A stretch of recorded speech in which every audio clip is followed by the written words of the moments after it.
Hello, everyone! Welcome to a somewhat late episode I of have not Critical taken my Critique. medicine. Nretsew exists once again. Yeah, the schizo voices in Ellie's head have returned. I could basically the TLDR as to why this isn't happening at the right time is I completely fucking forgot that we had a stream on that day, and I didn't reschedule something else. Because I've been busy. I'm busy, Ellie. I'm busy with Ah, new laptop, new laptop. Getting on the Windows 11 train because Microsoft being assholes, right? yeah. Gotta get on Windows 11 or jump to Linux. So I thought, I could use a new laptop anyway, and I really only jumped because I got a really good deal on this laptop, right? Hmm. Like I got a ThinkPad P14S Ryzen with 32 gig RAM. And for the price I paid for it, it was pretty fucking good. It's pretty good, under $1,000 for that. Yeah. So Laptops can really good go. deal. Is it something of like a bit of a gamer laptop? No, it is an off lease refurbished business laptop, but Hmm. it has. Well, I mean, it has Ryzen graphics in it. It has like 4 gigs of RAM dedicated to the graphics. So it can probably run things all right, but I'm not using it. Really. Outside of maybe I don't know the odd RPG Maker game or whatever, Oh. the odd visual novel, right? I'm not really using it for. I'm not really utilizing it for gaming. It's mostly just for general web stuff, right? And No. for what I want, like it is a little bit overkill for what I want, but it feels so nice. It's so snappy. It's great. No. It's actually really. I bought my laptop ages ago, and I bought it like a bit of a hardcore gaming laptop, but Mm, it's silver and white instead of gamer red and black and green mm. colors and whatnot. That's cringe, so I didn't want that. It's But cringe. Yeah, it's cringe cringe. gamer laptop, rainbow keyboards. Yeah, you gotta have that. Gotta have that RGB bright up your whole Nah, room. skip me on all Great. that. So no, I bought this laptop and it served me for over 5 years now. I did have to replace the battery like 2 times already, but I rather replace the battery 2 times than have a new laptop that still runs Crusader Kings 3 on it, and Terraria and every game that I reasonably would want to play on a laptop. I can play on my laptop. I'm not going to play Helldivers or Yeah. Like but no, ThinkPad's always a good way to go, especially if you can get good deals. Because you can get good deals if you go off lease, right? If you get something that's been Hmm. refurbished, like I Yeah. did. Um, like my old laptop was a T470, which was like is an older one, but the problem is it's just behind the cutoff for Windows 11 compatibility, Hmm. and I could obviously like just fucking Yeah. bypass the fucking restrictions, but I'm like I don't give a. I don't know. I'm actually gonna put Linux Mint on it and give it to the mum because she's gonna need a new laptop. So I figured, I'll buy a new laptop for myself and I'll give the old one to mum. And should be all right. But I also yesterday did the downgrade on on the main computer for not as painful as I thought it was gonna be, right? Because No, I thought, oh man, I'm gonna upgrade to Windows 11 and everything's gonna fucking break, and I'm gonna have to fix everything, and I'm gonna get blue screens of death. It's all gonna, oh no, my computer's gonna burst into flames, right? But no, I did it through Windows Update and then ran a tweak tool to remove all the bullshit, right? And yeah, seems the tweak tool is seems the fine. big thing. Yeah, the what's his name, Chris Tech or whatever. Um, his tweak tool's really good. Um, you just run that through PowerShell, and you can just fucking get rid of all of that fucking dumb shit. Just get rid of all of the dumb shit. Yeah. 'Cause Nretsew, he was. I have a small hope because Stop Killing Games, Yeah, we can and talk about or that. That's doing really well. Yeah, they got yeah, and 1.4 mil. yeah, 1.4. So it's very likely that it's going to be passed.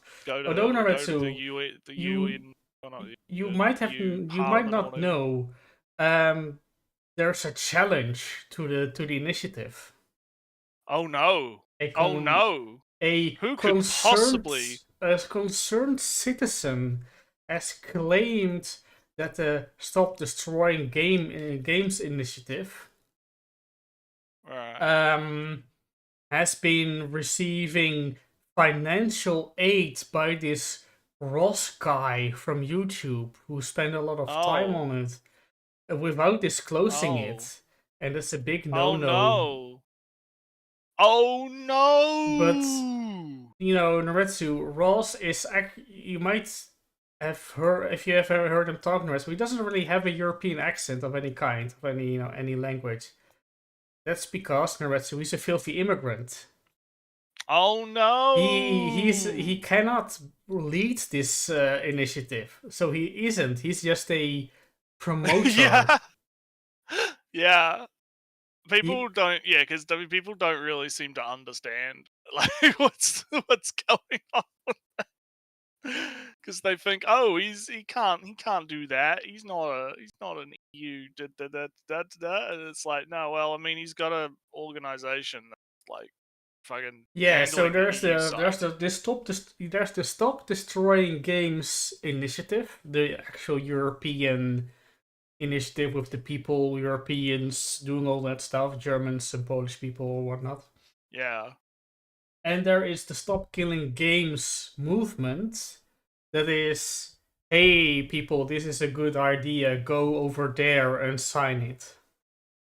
Yeah, because I believe they were also pushing a one in the UK as well. Yeah, There so was it's a petition in the so UK. you're right. So the Stop Destroying Games is European only, basically, but Stop Killing Games is a movement to initiative. Yeah, it's a vibe. It's an It, overall vibe. from complaints to Australia to in Canada, in Yeah. France, in the EU as a whole, etc., And etc. I guess we should probably say that. I mean, it's probably no surprise both of us very much Yeah, support the I initiative. sorry. No, it's kind of. I discovered this initiative through pirate software. That's kind of funny. Yeah. Although in Nretsew, the smallest scale, I started to seeing these shorts every now and again. I'm not Yeah, big I on remember shorts. like it was probably like a year or two ago. Pirate software started like popping up in my shorts all the fucking time. Mm-hmm. Like I think he like must have gamed the algorithm somehow, or Or he got just was picked up by lucky the and be the first algorithm. one who. Yeah, and he just kind of like, and for the most part, my general vibe from him was okay. He seems like a chill dude, but at the same time, I don't really, I don't want to see you like every second short, my boy. I want, Nah, going to. I had a vibe. I have evidence of this, by the way. Oh I yeah. was talking about him in a server 2 years ago. Like, oh, I see him a lot. He has big opinions, but is he actually right though? And people say, Mm, yeah, he's kind of right. And then I have evidence that well, he looks like a debate bros though.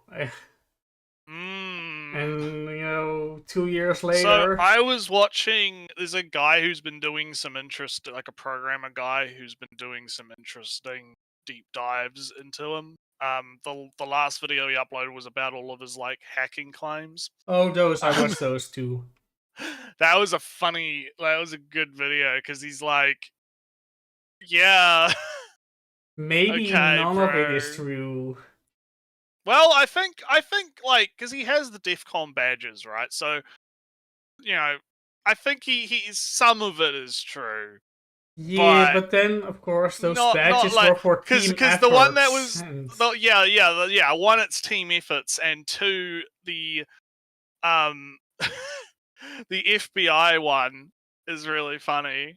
The one where he's like, "Oh, I got a guy arrested by the FBI for putting a USB stick, fucking listening device or whatever, in a thing and setting up a stingray or whatever, right?"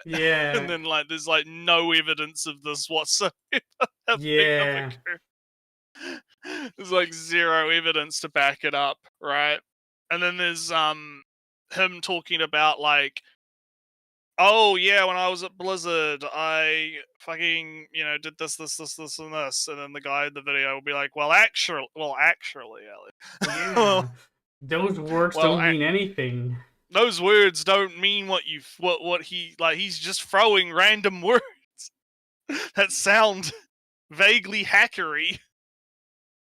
Like you have to put I had to take the polymorphic out of the morphic and put it in the code cave, and and fucking a bunch of shit like that, Yeah, I right? mean, I So, can.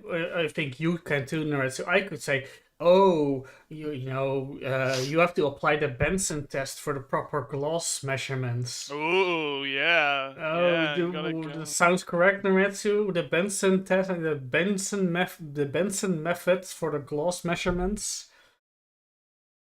Mm, Uh, those two don't the Benson test exists, but it's not a method, and it has the most vague connection to gloss ever. So I could convince somebody, but as soon as somebody else knows what I'm talking about, he could say no, no, uh, no, complete garbage, no, has no relationship to each other. no. But But yeah, anyway, so by the pirate this software pirate, is the TLDR, right, is this pirate software guy ages ago was like, "Oh, the stop killing games is bad." This yeah. blah, blah, blah, blah, blah, blah. And then I And signed that, it because it was actually a good idea, and I already didn't trust him. I think. well, no, well, it was more like he. So Pirate Software is a weird individual, right? Because he, like, there was the drama around him and WoW that happened. Short Photo Otaku has a really good video about that, and that, like, it's funny, like that predates the drama happening with the Stop Killing Games thing, right? Well, for me, Um, Nretsew, I saw Pirate Software, and he was like, he did a short explaining thing, and I'm like, all right, is it correct? All right, it's correct enough, I guess. And then the next time I see him, he says, "Stop killing games. This is garbage. mm, Never support this." And I'm like, all right, no, he's just wrong and an asshole. And so I signed it because it was a good idea anyway. And then Retsu, validated as I am, a half year later, this WoW drama comes up, and all the his whole mm. abandoned game comes up, and oh, he was never a hacker after all. Oh, he was never a developer after all.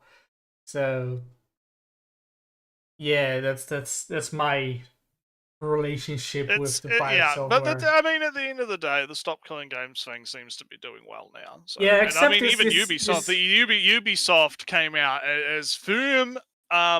You will own nothing and be happy enjoyers.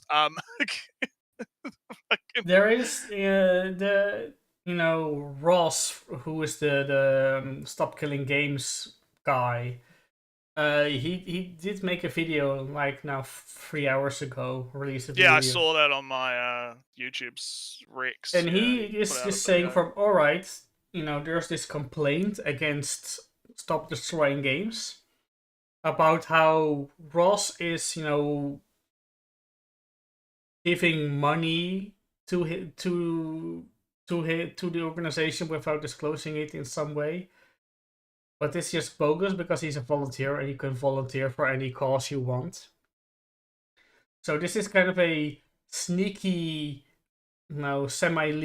procedural way to get rid of the initiative before it is ever considered, even though it's got the signatures. So it's kind of there's some paranoia and or sabotage. Yeah, they're trying to do everything they can to make it so that you listen. You need to you will not play your games, okay? When we decide to shut down those servers, you will never be able to play that game again. We cannot allow you to do a thing, okay? Also, hey, Yeah. Joshua, how's it going? And Yeah. to tie it back to your Microsoft experience, to your Windows experience, I do hope that this will apply to Adobe, Photoshop versions, to I mean, whatever. yeah, I don't know. We'll have to see. If we I think can with the get rid of Windows thing, licenses more licenses in general, why would it only apply to games to have a working copy of a thing that you buy? I mean, it's true. I mean, like, yeah. If think of it this way, right? If you have an older version of Photoshop, right, Mm-hmm. on a disc, right, you can Yeah. put the disc in, and you can like put the CD key, and you can still use it, right? Like, there's nothing Your stopping you Windows from. versions or whatever. Yeah. Well, I mean, with Windows, I kind of get it because Oh no, sorry, security I meant updates. Word versions because Oh, it's well, weird, yeah. But like with Windows, it's kind of a bit more complicated because of security and having to constantly update the security and all that kind of shit. Like I understand like what like the reasons behind some of Microsoft's decisions. Doesn't mean I agree with them, no. but At least the I formatting, the user well, experience of it.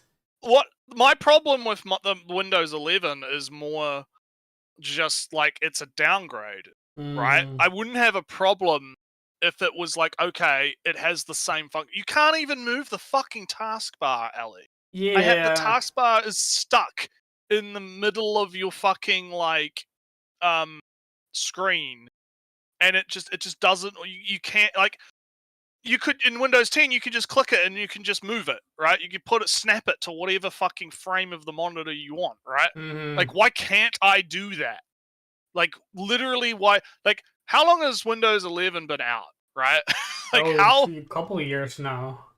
Yeah, like, how long has it been out? And we still do not have functionality that we used to have because, I don't know, I guess fucking Microsoft is like, oh, I guess that's not important. You know what's important? We have to have Microsoft recall spying on you 24 fucking 7, right? Like, Yeah. that's important, right? We have to put development. I was looking at because the new Windows version, right? The Windows 11 version, right? I was Mm-hmm. watching some because I've been getting so many fucking videos about Linux and Windows in my recommendations the last few days, right? And the new version, you want to know? You want to know the super exciting new feature, Ellie, coming to Windows 11? Tell. Super fancy pantsy. They're gonna add categories to the start menu. You mean like What a what documents what a and Yeah, like all of your apps will get auto sorted into like folders, and and it'll be like automatic. It'll be great, oh and yeah, you'll have Nretsew. it. There'll be a new thing for your phone, right? Because you connect your phone via a window like link, right?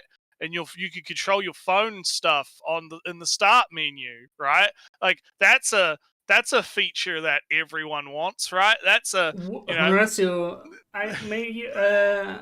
I don't know if maybe I'm using a different program for you, but you do, right? But the start yeah. menu is still the 11 start window for me, even though the taskbar is 10 or whatever it was. And it shows me a Well, yeah, recommend. you'll have to tell me what you're using, because Yeah, I don't know right now, but it shows me like a yeah, figure it out and recommended. send it to me, as I might use it. Yeah. It shows me recommended files and folders. Oh How? yeah, fuck. Why would I? How could Windows ever recommend a file to me? Well, the thing is it's not actually recommended. It's just like, oh, your last like fucking saved shit or Yeah, something, but right? It's like the when I last when I fucking thing that you did. change a file for this posters for the anime discussion, which will include plenty and Yeah. stocking, then I'm done with it. It's in OBS, and then I Yeah, play a game and whatnot. I just don't fucking like. I've come to the conclusion. I believe I've said this before, that people that work at these big tech companies are just not human. Like that, like I know that sounds really bad, right? But I feel like they just are so detached, right? They're in Silicon They Valley. are not, right? having the experience of the end user. They No, they are live in not. AI. They are in They Silicon. live. They are in Silicon Valley, right? And they're being told if you want to go up in the ranks, if you want to get a higher paying job, you got to do feature release, release a new feature. And this is true, by the way. This is the problem at Google. I think Dev had a video about this a while ago when like remember the Google Stadia project, the streaming thing. Like a lot of big tech is focused around like products to sell. You had a good launch, right? You had a good launch. It's all about launching things, right? Like if you launch a product, that's good and you get promoted. But then it doesn't matter what happens after, right? Like you launch it and you have a launch party and it's all like, oh, cool, you launched Google Stadia, cool. And then it just completely fucking like disintegrates, right? And fails and no one uses it and no one cares, right? Like that's the problem, right? Is they're incentivized to basically do dumb, useless bullshit that doesn't actually matter, just so that they can launch it. I also really feel that AI is, just a buzzwords, and then they make a AI thing to make an AI thing, but even though it has no use. It really fucking is, yeah. Like, who the fuck wants to use like Copilot or whatever the fuck, right? Like, anyway, let's talk about the animes in the video and whatnot. Yeah. Like, we spent our preamble talking about nerd adjacent technology stuff. We got a video to watch. Yeah. we talk about isekai, or classic isekai video before you head off to Japan, right? Yeah. Classic. Reminder, gone for a month. This is also like the last date. No, not exactly. Yeah, this is like the last stream, and then we're gonna be gone for like a month because Ellie's got to go. And then Japan, we'll talk about how great all the episodes were for the whole month. Yeah, we'll probably do a whole. We'll do a summary, analysis, bracket summary of the whole season episodes that we missed. Yeah, it's gonna be fun. So, I don't know anything about this video. You're the one that like. Yeah, I do have to say, if it's, I did pick it and whatnot. I only watched 30 seconds and I thought, oh no, this is bad. So I'm going to put it in. Already triggered after. So it might be changed drastically after the 30 seconds, but it will be on me. All right. Well, let me just come over here and a nice crack on that one. That was a good one. Oh wait. Ooh. All right. So so how? Just in time for the crack. Yeah, good on you, Sammy. So how these shows betray isekai is an interesting title. And it's a short video too. It's a very short video, which I guess is good because we have a lot of anime to talk about. So probably be alright. But how can an anime betray a genre? How does it betray? How does the thumbnail was Mushoku Tensei, and was it like ReZero? Yeah. How do the pillars, the architects of the genre betray the thing? Yeah. Anyway. So anywho, The Red Ranger Becomes an Adventure in Another World is an actual anime that is currently airing. It is an actual anime that exists, yeah. Yes. It is real. It is a real show. We talked about it. It was fun. Yeah. Well, I had to think I read the manga, so I had no drive to watch the show, etc., etc. Well, yeah, I know that feel, but I watched it. It was good. It was good. It was good show. But anyway. Red Ranger from Power Rangers. This man is officially joining the ranks of isekai protagonists, along with a vending machine, a spider, a sword, a pig, and the famous ancient Chinese military strategist Zhuge Kongming. Nretsew, here's the 30 seconds. That is just a reincarnation thing. I think it's kind of I'm getting the vibe of dismissiveness here, right? Yeah. Because every one of these shows, right? And of course, I've only watched 3 out of the 6, right? I've only watched Red Ranger, Spider, and Sword, right? Mm-hmm. They're all different. They all have their own thing going on, right? Yeah, Red Ranger is all about the power of bonds and friendship and people joining. Spider is And, about the ever-growing power levels, basically, and well, Spider's about that, and also about like the systems at play, right? That kind of thing. And Sword is literally just about like dad raising fatherhood, daughter, right? Dad raising daughter, father, protecting, so and so, right? and from what They I all have, understand, like, my point, yeah, like they all have something different going on, and they're all interesting in their own kind of way. But he's kind of lumping them all together, I guess, just because it's like the meme, right? Like, oh look, isekais have these wacky like premises and these but wacky protagonists. yeah, boy, Kao Min, Kon Min. The strategist that awakens back into modern Japan. First off, he's based off a fictional story.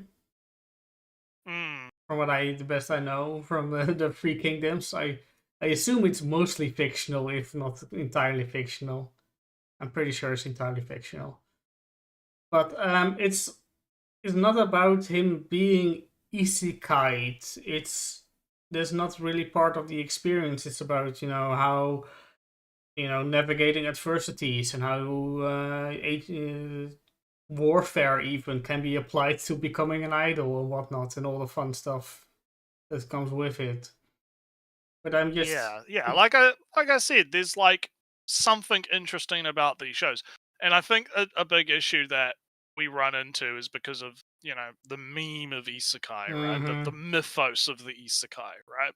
This causes people to kind of dismiss things out of hand because they think, oh, I've seen one, I've seen them all, right? Like I've experienced one isekai and they're all the same anyway, right? My AniTuber told me, right, that they're all the same.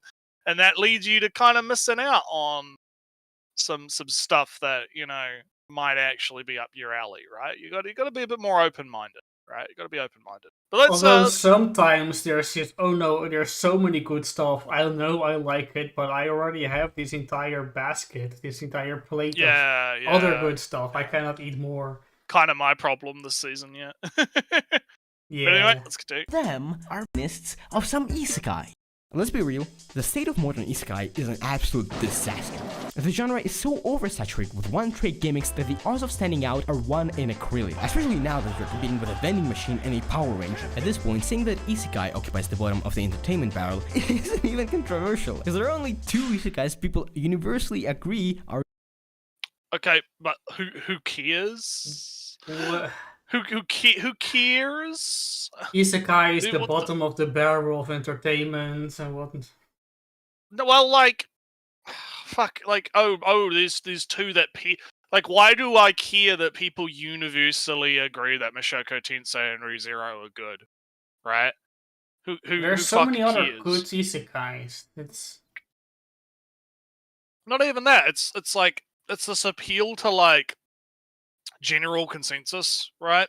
This appeal to, I want my isekais to like, I want people to like I want the masses to like my thing that I like, right? Like I like the isekais, or I like the animes, so I want people, like the entirety of the world, to recognize my thing for the goodness that it is, right? And meanwhile, I'm just like, I don't care. I don't fucking care.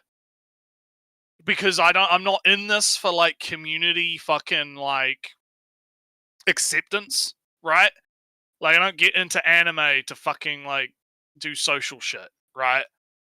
Yeah, like, but God, it is like really a big problem these days, isn't it? Where it's like there's so many people that are only getting into anime not because they actually like anime or like the art of it, right?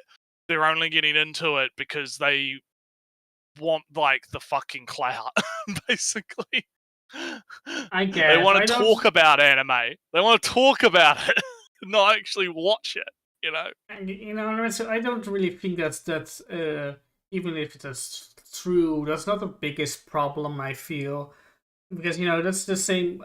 I watched like a bunch of the Marvel movies mostly because I wanted to, be part of the conversation. I did, I watched, and then I watched the Endgame movie, and I was done with it, as most people were. I feel like it I mean, does make me. I'm presenting it as like, why do people care about the acceptance, right? Like, I don't get it. I don't know why you want to be accepted. What the fuck is the, like, why? Who Yeah, but cares? I'm getting, Who cares? Like, I don't care if the Marvel movies are fucking like accepted mainstream slop. If there's a good Marvel movie and I think it would be interesting to watch, I'm gonna watch it, right? This is, pre-Endgame, right? Also, like, you know, it's Iron getting. Man, Iron Man 1, Iron Man 2, Iron Man 3, like the Iron Man movies come out, right? When I'm a teen, right? Mhm. And I'm like, I don't care if it's like mainstream or not to like comic book movies. I thought the movies were good. I'll go see them, right? Like, I don't care. Like, my issue is like it feels like a lot of these types of people, I'm making an assumption, psychoanalyzing a man here. A lot of the people that say stuff like this, it's more about wanting the recognition than it is about actually caring about the thing, right? Before we kind of move on, though, I want to point out his very interesting Photoshop skills here. Did you notice Yeah, I this? noticed. I saw. Like, he's obviously taken the guy's finger out, like his other finger, and he's just fucking put. He's just it's a funny job. That's a funny job. It's very cool. But anywho, No, uh, I just want to I would say say. that it's so this is so it's not showing any real respect. Konosuba wildly acclaimed to be a very good isekai, even like Overlord also acclaimed to be very good. yeah. And then you got your Log Horizon. People like Log And Horizon. I think that I would have less of a problem if he didn't like start the video with the irony bro shit, right? Where it's like, Mhm. oh, they're all these wacky wahaha isekais. They're all the same. They got nothing different going on. So I'm just reading the chat. Slight difference here. Watched my yeah, everyone watched my. Well, I get Ellie's point though. I get what Ellie's saying, but it's like the issue is basically that you have a large contingent of people that like join the anime discussions without actually like having any particular want to engage with the media at all, right? They just want the like social to be able to say the credit. And I think that is a problem because when you have too many, like when those people outnumber people that actually give a shit, that's a problem, right? Because Yeah, that I mean leads the to just trash. for That my just part, leads because that leads to trash. That leads to trash. for let me think about maybe the whole thing with Kendrick Lamar and Drake, right? I'm not knowledgeable about rapping or rap beefs or any of the history or surrounding the was it Compton where Kendrick is from or wherever Drake is from. Know nothing about the history. But for the 2 weeks that it was going on, I knew a lot about it, and I am in there as a total outsider. So people could have if I were to insert myself into this conversation, people. Speaking of something like this, I'll put a tweet in the chat. Um, have a quick look at that. Oh, in the Discord chat. Yeah, I put it in the Discord chat. Yeah, I don't know if you want to bring it up or Oh, not, but so this is the vibe. This is the vibe, right? Think of it like this, right? Like, this is the problem, right? Because yeah, the pirate software shit is like an interesting little drama, and it's fun to like, you know, watch like one guy's video, like a programmer's video, where he kind of debunks all of his claims and stuff. But then you also have people like this, right? Then I don't know if Nretsew, you do you want to know a secret? what? This guy is actually very reasonable. That's funny. This But guy, like, but you get what I mean. This guy. Look at this though. He's like fucking like 3 days apart. Insane update. 20 minutes. No, this is the funny thing, Nretsew. All of these things, he's talking to game developers, to lawyers, to industry people, all for the different takes and angles. And every time he says something, or he even responds to it, or people discover something else. Like the latest one, Nretsew, the insane update. So I watched that one. And it's about how back in the day, Nretsew, we set a new record for the biggest hype train on Twitch. Give money and the train starts, and then you have to keep giving money to keep the train going. All right. So the insane update, Nretsew, is that he faked his second hype train for in part. He had a collaborator. And this might be illegal and get him banned. So here's my thing, right? I guess this is the judging the book by its cover thing. You don't get to go. He's done. He's done. It's over. It's bad. Like, you don't get to do that like 20 times. Okay, you can do that once, and then you got to start having normal fucking thumbnails. Okay, like, because it looks like slop. I'm sorry. Like if I saw those thumbnails, I'd be like, yeah, no, that's slop. Right? Yeah, the funny thing, I watched like one of these and was like, oh, he's reasonable. And then I saw the next one. Oh, I know this guy is reasonable. Like, I hate the like. And look, I'm not even gonna blame the guy, right? No, in a sense, because he's playing the game, right? He's playing the YouTube game, right? He's playing the YouTube game, and I get it, right? I'm still gonna say it looks bad. Okay. I'm still gonna say. Yeah, but you only see this when you go to his channel. As a regular discover or video you discover, you only see the one, and that's all you need. Well, anyway, we should get back to the sidetrack. We're good. Like, if you take me out on a date, and you invite me to your place, and you suggest watching literally any of these, doesn't matter if you're a 10 out of 10, it's over. But put on wait a second, Nretsew, go back to the list. He speaks like 500 fucking words. Also, it's a bit mumbly. Not that we can. All right, let me see what we can do here. Let's see what we go. He says like any of those shows that he showed on screen for All right. Universally agree are good. Okay, maybe not that low. maybe not that slow. Let's try that one. Let's try that. Let's see. Good. Like, if you take me out on a date, and you invite me to your place, and you suggest watching all the... So Onasuba, Mushoku Tensei... Oh look, there's Zero Shadow. Not ReZero, Zero no Tsukaima. Pure Kino.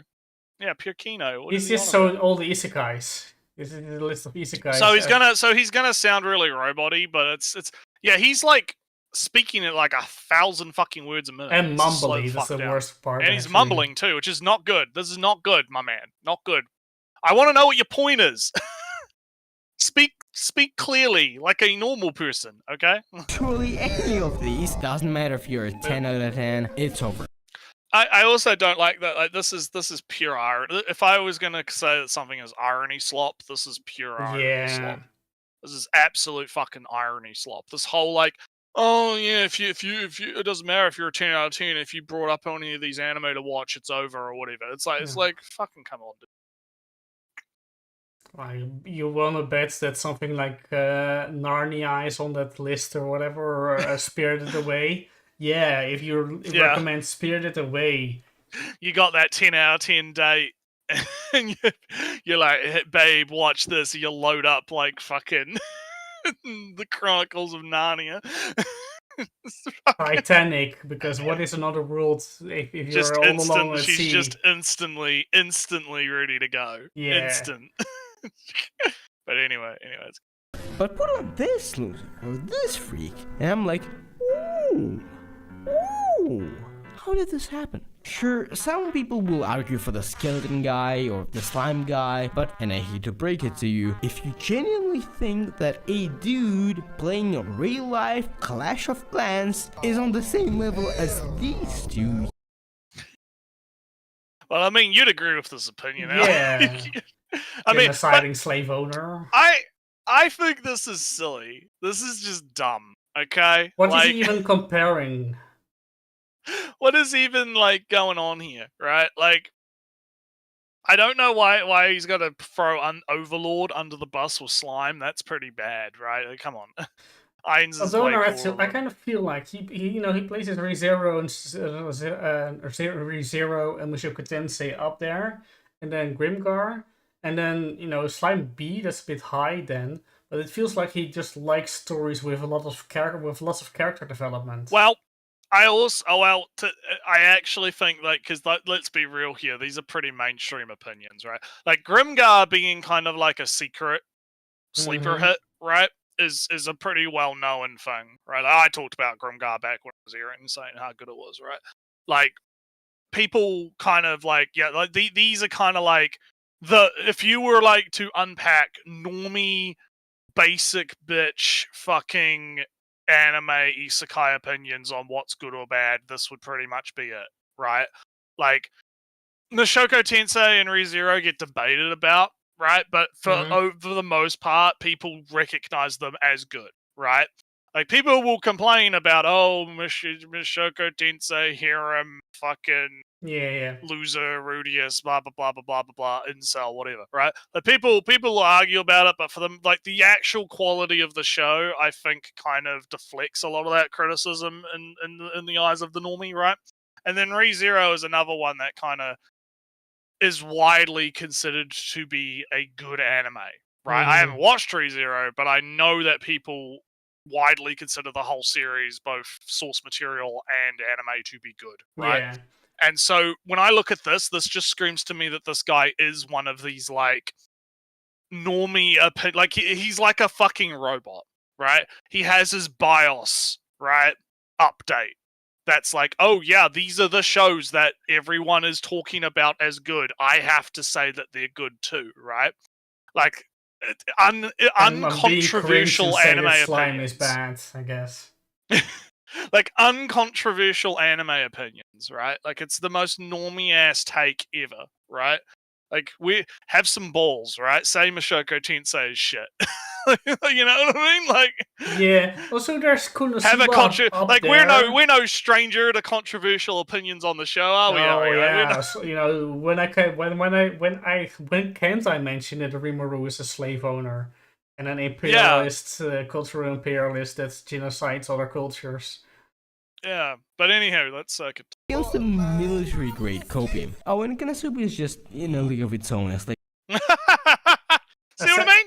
You see what I mean? You see what I mean? Like, this is yeah, but this is, like I said, this is like, yeah, everyone uses Konosuba as an exception to the rule, right? Like, this guy gets his fucking anime opinions off Twitter, and I know this because I'm on Twitter, right?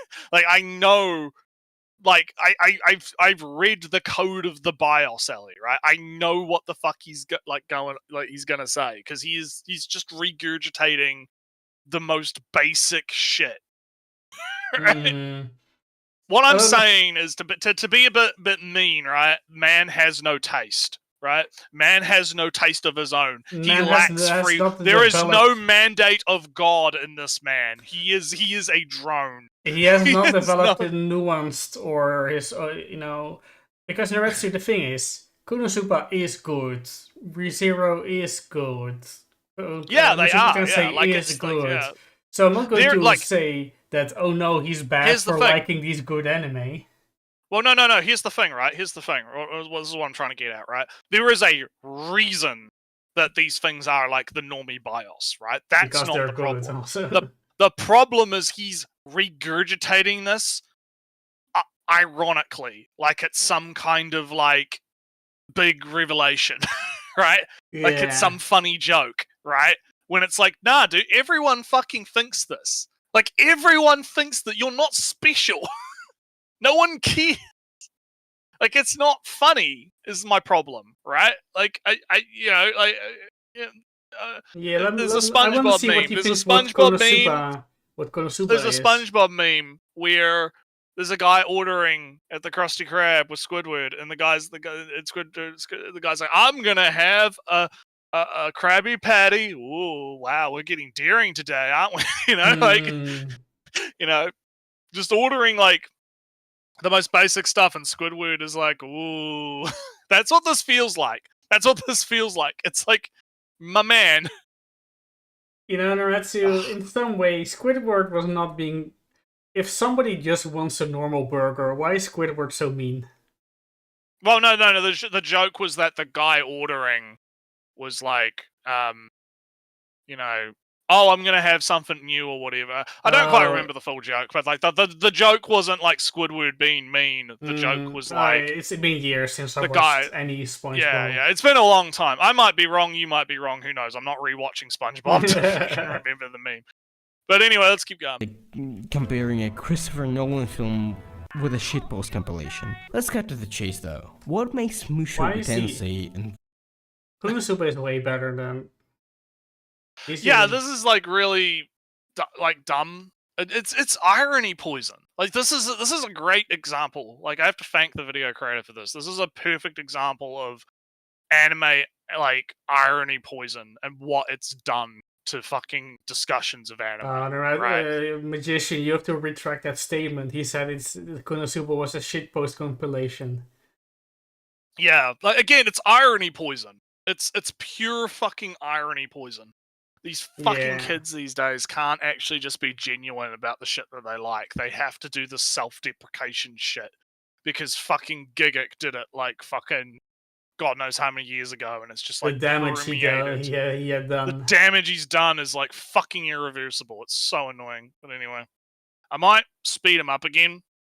Just because I kind of want to. If this is just going to be fucking anime slop and he's not actually going to make any point, who actually cares if we can understand what the fuck he's saying, right?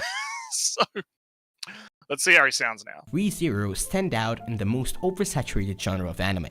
Alright class, so we all know this formula. Some random ass, broke-ass kid gets clipped by a Mitsubishi Tanter, gets his life subscription revoked so hard he gets spit out in some village in Central Europe, and now he's playing Skyrim with the cheese mod. I think anyone can understand the appeal behind this premise. A world full of... Is this what fucking Zoomers actually like? Is this the kind of content that fucking Zoomers actually fucking consume? Like, what the fuck is this? This feels very forced, though. Oh yeah, that's what I mean. Like, is this what people actually watch? Is this what the fucking 16-year-olds are actually fucking watching? Like, fuck me. Holy shit. You know, for all of its faults, I'm at least glad that I grew up during, like, the essay era, right? Like, the Digibro era, right? Where people were, like, at least trying to have points, you know? They were at least trying to do some more, like, you know, actual analysis of things instead of just, like, whatever the fuck this is, right? Because this is just brain rot. This is fucking brain rot. Like, what the fuck is going on here? I grew up on the 4chans where people didn't matter, opinions mattered. And if you had a wrong opinion, people would say your opinion was wrong. And when people thought your opinion was right, people would jump in and continue the argument because they believe they had the same opinion. The soul crushing. Yeah, because it's like, I can't believe this, like, okay, like, I gotta know, what's the fucking 36k views, Jesus Christ, holy fuck. 36k views. I mean, he's got 1,040k subs. He's pretty. He's not a small channel. Although there is an interesting disparity in his view count, though. This is like his most viewed video. Yeah, that's what like all his other videos. Like he seems to be one of those guys. I notice this happens a lot, where it's like, you know, you look. He doesn't have a lot of videos, right? Like his first video is like 75 views. And then he, like, you know, he starts picking up, and then he'll have, like, you know, oh, why do we like horror games? 600 views, right?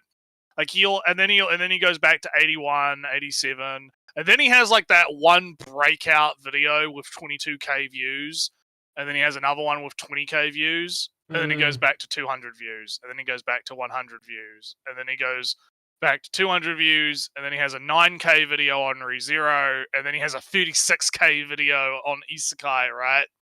And then he has now his last video that was 2 days ago, right? The insanity of anime production, a 20-minute video, is 361 views, right? And so he's Well, got that. He's got that very we got interesting. our terrible writing advice video. Well, I mean, I'm not saying this as like a dig because like I'm not being like a view count Andy or whatever, right? I'm more saying this because I find the phenomenon interesting, where it's very clear which videos get the views, and it's the fucking shitpost shit like this that gets the views, right? I do Because I haven't think watched that his Isekai. because I haven't watched. Yeah, because I haven't bad- watched his insanity of anime production video. But if if it's a 20-minute video, and if he's actually attempting to do like a proper, essay about it, right? Like, I mean, that could be interesting, right? If he's actually going to do like an essay or whatever. Like, this being the first impression is bad, is what I'm kind of getting, right? I mean, his other videos. So, for context, 650, he has a ReZero video. He has, I swear, aspect ratios and manga panels are interesting, which I mean, that is an interesting, like, why do I, like, formatting shit, that is an interesting topic. Why Violet Evergarden is unforgettable. They made an anime about her, the meme thing, I guess. Read this manga at night. I spent 24 hours in VR chat. Here's what I saw. Ultra Kill video. Why do we like horror games? The music of Genshin Impact is kind of lit. It's pretty normie stuff, right? Kind of. And then it seems like, I don't know, maybe he got this one video that took off, and now he's actually putting like effort into his shit, right? Like this anime production video. It'd be interesting to maybe watch that on its own. Isekai bad videos are popular and get easy views, so I don't think it's the shit posting thing, because it really feels. Well, I don't know, because I think like on some level, like the shit posty stuff does like appeal. Like, this is why I'm questioning, like, is this actually what fucking like the younger generation is into? Is this actually how they view anime, right? And if that's so, that's just fucking sad. I don't think so. I mean, no, I think it's sad. I think being an irony bro is sad. Like a sad existence. Like, I can't imagine like not being genuine about the shit that you like, right? Not having to constantly be like, oh, the thing I like is shit. Yeah, I know it's shit because the popular consensus says that it's shit, but I still like it because I've got trash taste, I can't imagine living like that is my problem. I can't imagine having that level of fucking like self-deprecation and lack of self-respect, right? It's kind of where I'm coming from. But anyway. Yeah. Let's go. Wonder and excitement where nothing bad ever happens, and a protagonist who has a blank slate for the audience to self-insert. It's Escapism 101, leaving behind all the baggage of real life for a fresh start in a world where you are special. Well, there's nothing wrong with these types of stories. This is exactly what makes isekai so damn shallow. There's no reckoning with the character's past mistakes or the choices that led them to such a sorry state in their previous life. Stories that really now. No reckoning with their previous lives. Are we sure about that? I mean, again, he's just regurgitating like the popular consensus opinions, right? He's not. This isn't fucking. Yeah, even though the first isekai, the first modern isekai, in what I believe the first modern isekai is, Zero no Tsukaima, the familiar of Zero. Yeah. He has he got his laptop with him because he was buying a fancy laptop in the year 1991 or whatever. So he has a laptop, and when a portal briefly opens, he gets a Wi-Fi connection. He sees emails from the family that misses him, and he gets very sad and whatnot. Yeah. And his knowledge and experience and whatnot of his world helps him a bit, from a fighter plane, a rocket launcher, what else he gets does help and inform what happens in this new world. But mostly this laptop, which with the emails, that's a emotional moment, and that's a reckoning from there's a family over there. Parents and brothers and friends. I mean, Log Horizon kind of gets into this a little bit as well, because you have like people that want to like go home. you know, like because it's they not are just married or whatever. yeah. Children to take care for jobs that they had. Yeah, there's stuff going on, right? So yeah, again, like this is just like, oh, what is the popular like idea around isekai? I'll just regurgitate it uncritically, right? Without actually analyzing what the reality of the situation is, right? Because the reality of the situation is, it's kind of like I said at the beginning of the stream, right? All of these isekai are different. They're all trying to do different things. Some of them are not going to focus on the reckoning stuff because they're actually focused on just the Pacific topic, right? They're a vehicle for a Pacific thing that the author wants to talk about, right? Like be it maths or writing or pharmaceuticals or lawyerism, right? Your lawyers, right? Like whatever, right? Like whatever interesting hobby or topic the author has, and they just want to be able to use a story as a vehicle to push that into the wider world, right? Like sometimes that's the case, right? But other times you do have your overlords and your log horizons and your Mashoko Tenseis and your ReZeros and stuff, which are more focused on character writing and story, right? And so I think that it's annoying because this is all shit that we've like said before, right? Yeah. Like there's nothing new here to really chew into because we've already kind of covered like the mainstream opinions on this stuff and how they're wrong, right? We've already kind of gone over that in all the previous episodes that we've done on the show. So yeah, I'm kind of just sitting here like, oh yay, this argument again. It's the same. It's Groundhog Day. But sounds like he wants this isekai time. protagonists to be punished for their transgressions of their past lives, which sounds it is dumb. It's very dumb. But anyway, we got a lot of video to continue, so let's go. These entertain the idea that if only you had X or Y, you wouldn't have to worry about anything and could finally be happy. Rather than finding happiness by putting effort and changing from within, they show a world that conveniently adapts perfectly around them. Again, there's nothing wrong with power fantasies. Well, why is he showing the power fantasy character in Konosuba when it's not the main character? And also, like, what he... I'm not saying like it's bad, but like it's kind of bad.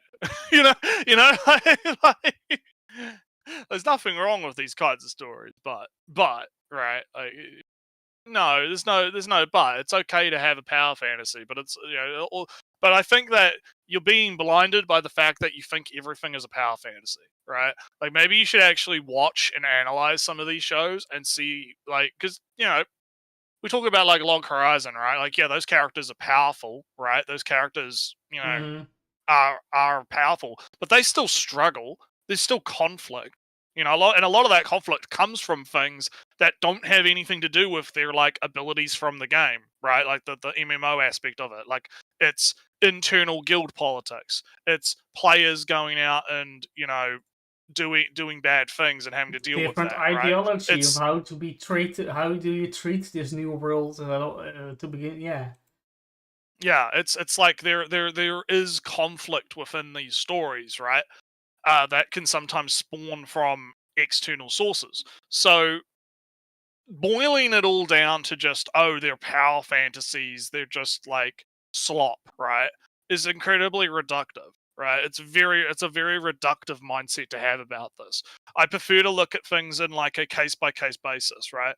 Like if I watch an anime and it like, seems, shit, right? Like, I mean, I'll talk about it when we get to talking about anime, but I watched an anime this season where I watched the first episode and I'm like, yeah, this is fucking garbage. I'm not going to watch this. I'm done. Right? Like, it's over, right? So I'm not saying like those situations don't exist, but I'm not going to, like, just because that one anime was shit doesn't mean I'm going to like dismiss an entire fucking genre, right? I'm not going to shit on like the whole fucking genre. Yeah, and even, I have genres that I like less and like more. I feel that I'm I like my shonen battle tournament shows. I like them less now these days, so too bad, trash show. I never gave you a chance. The show about the trash, not a show that is bad. Yeah. Well, we'll talk about the anime when we get to anime. But Is that success? Oh, yeah. nothing in isekai. It's not even a genre. Isekai can be romance, it can be action, it can be it's drama, it's a template. Yeah, it's like a setting. Not even template. Yeah, it's just a trope kind of, right? But anyway, let's get. Success is only as meaningful as the journey that led to it, and most isekais are built on hollow victories. That's what makes. Oh yeah, most. What hollow isekais, victory? right? What does it even mean? Most isekais. Yeah, he does. Man's just typing, right? Man's just saying words, right? At this point. ReZero and Mushoku so fascinating. Neither condone the pity party or the entitlement pre-installed into most isekai protagonists. Okay. It's so funny he brings up the Shield Hero. Our main character in Shield Hero was... the main character is the only one that isn't that, you dumb fuck. God, people really, like... Okay, like, I mean, I'll criticize Shield Hero, because Shield Hero has gotten kind of shit, right? But, like... It's like, in this, like, context of this first season, right?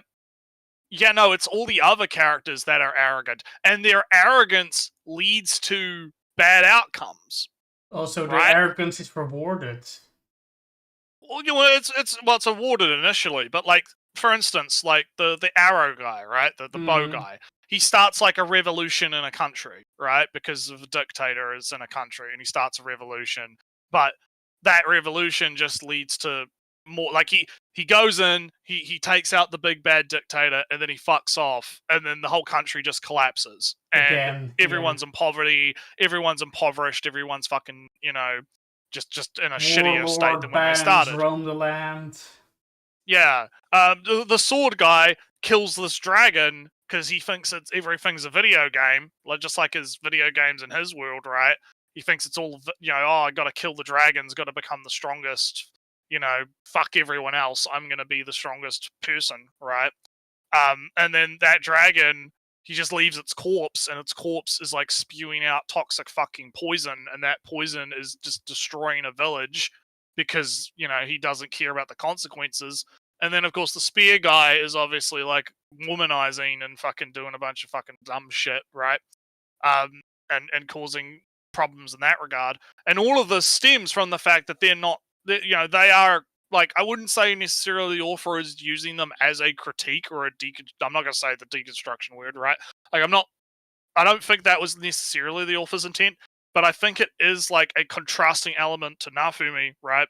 Who is the only one who seems to actually be taking the situation seriously, right? Especially like after he gets fucked over, right? Mm-hmm. He, like, the only, like, it's funny because the originator of the idea that Naofumi is entitled, right, came from Mother's Basement. And I remember this because I specifically fucking called him out on it on Twitter, and it was probably one of the reasons he blocked me, right? Oh. It was like, because I was fucking pissed about it, because he's like saying, oh, he deserved to fucking, get fucked over by the girl or whatever, right? And all this fucking nonsense. And I'm like, what the fuck? Did you even watch the same fucking show? Like, he is like the only fucking guy who actually gives a fuck and is trying to, like, not fuck the world over, right? Like, he's not arrogant at all. He has no entitlement. He doesn't feel entitled at all. Like, what the fuck is going on here, right? So that it's almost like I can pinpoint exactly where this guy is getting his opinions from, right? Because once Mother's Basement put that opinion out there, all of his dumb fuck followers, because if you follow Mother's Basement, you're a dumb fuck, right? Frankly. They start parroting that, and then that becomes popular consensus. And then that misinformation, permeates the entirety of the fucking discussion, right? And that's why anti-tubers are fucking bad. Rant over, also, right? Nretsew, I think that didn't we have the opinion, or I think the spear guy, right? Is he not also he's also living like this is a real world, but he's just being lied to the whole time. Well, kinda, yeah. And then so he kinda spear has, guy like, and Naofumi are treating this as the real world, but Naofumi got a hard truth, and spear guy gets a bunch of sweet lies. until Well, he Bow gets his Guy and mind Sword right. Guy Yeah. are treating it like a video game, quest complete, there's no end of story, I'm going to move on to the next consequences area. of my actions be damned, right? Well, not be damned, they just don't exist for them. They have no concept that that it even happens. They cannot conceive that there's an after story after for the quest. So this idea, like again, this idea of like the arrogance, right? It's even when applied to other isekai protagonists, right? It doesn't fucking fit. It doesn't work, right? There's no. What do you mean? Like, give me an example that's not false, like Shield Hero, right? And and it's funny because, like, I guess I'll talk about Shield Hero when we get to that, but like in the more recent season, it's like, yeah, he's now in a country that literally worships him as a god, and he just wants to fuck off. He just wants to leave. The whole fucking like premise of the first part of the season is like, I want to like he's being worshipped, and they're like trying to like get him to stay, and he's like, no, I just want to fuck off. Please let me fuck off. Nah, anyway, man, you gotta help us. Yeah, but anyway. Then run away from the misery of their condition, the protagonists assume the Dio pose, go, oh, you're approaching me, get beaten up. Oh, but like, this is another thing, right? To go back to Shield Hero, Naofumi was just an ordinary fucking college guy. He wasn't like some loser or something like in Mushoku Tensei, right? Like he was just an ordinary fucking college student who happened to like find a book, and the book transported him, right? Like that was the impetus of The thing is, Nretsew, when you have characters that go through development, there has to be some fault with them to start with, in some way, right? So, well, the fault in Naofumi is that he lost all faith in humanity, and that's kind of his problem. Yeah, and he has to get over that. He has to get over that. And Overlord has a thing of Overlord is, has super powerful, badass skeleton dude, but he's just very, very, very lonely and very, very, very scared of being lonely. And he slowly he overcomes that fear and becomes more assertive. He asserts himself more instead of being kind of led on by, the ghosts of his friends. So there are some stories that have the main character not be flawed not be super flawed. I'm thinking of Rimuru from Slime. I'm thinking of the spider from I'm a Spider. Those two characters don't really have character flaws as much. They are just reacting again and again. Maybe even Tanya also is kind of just reacting, but she's kind of reacting in a bad way. Yeah, it's one of those things where it's like, yeah, I'm not saying that like what he's describing doesn't exist. I just don't like broad brush stroking that onto everything. Even the characters that are super hyper powerful and overpowering everybody else in the story, Tanya is just making the world a worse place for herself by just by being max efficiency. She prolongs the war far longer than it ever would be if she didn't try so hard. Right. For example. Anyway, let's continue. Fall and stand back up, only to repeat the endless cycle. Let's take a closer look at how rejection of escapism and misery shapes these characters. I think this. What the fuck? That's a big shift. What the fuck are you talking about? Also, he's just talking about the standards, even just the standard hero's journey, even the Shonen tournament arc. Oh, I'm strong, I'm defeated the enemy. Oh no, there's a bigger tournament, and the people in that tournament are stronger than you ever were. The rejection of escapism. Wait, hang on. Let's take a closer look at how rejection of escapism and misery shape these characters. Is characters properly spelled there? I don't fucking. But like, what the fuck does he mean by this? Like, what do you mean the rejection of escapism? I think this is most apparent with Subaru. Subaru might just be the most real, relatable, and arguably the best written character in all of Isekai. Yeah, he's such a Giga Chad. Yeah, you know what? I'll say it. He might even be one of the best written protagonists in the fantasy genre as a whole. Okay, calm down, bro. Calm down. Holy in shit. all of fantasy, sure. Oh, fuck. Because deep down, we all have a certain part of Subaru inside us. See, he didn't have a tragic backstory before being transported into this world. He wasn't being pushed at work or bullied at school. Instead, Well, like many of us, he was kinda. bullying himself. Well, living with anxiety is a Is thing, a problem, yeah. Yeah. and he might not. He was just deeply insecure, and have that is a trauma, though. Yeah. Yeah. I don't have a trauma, Nretsew. No. Subaru has a trauma, so he is by definition already worse off mentally than I am. Yeah, and like, again, it's just fucking. This is so fucking bad. Nretsew, breaking news. I think because you care more than our Iron Mouse has left V Shoujo. All right, I guess.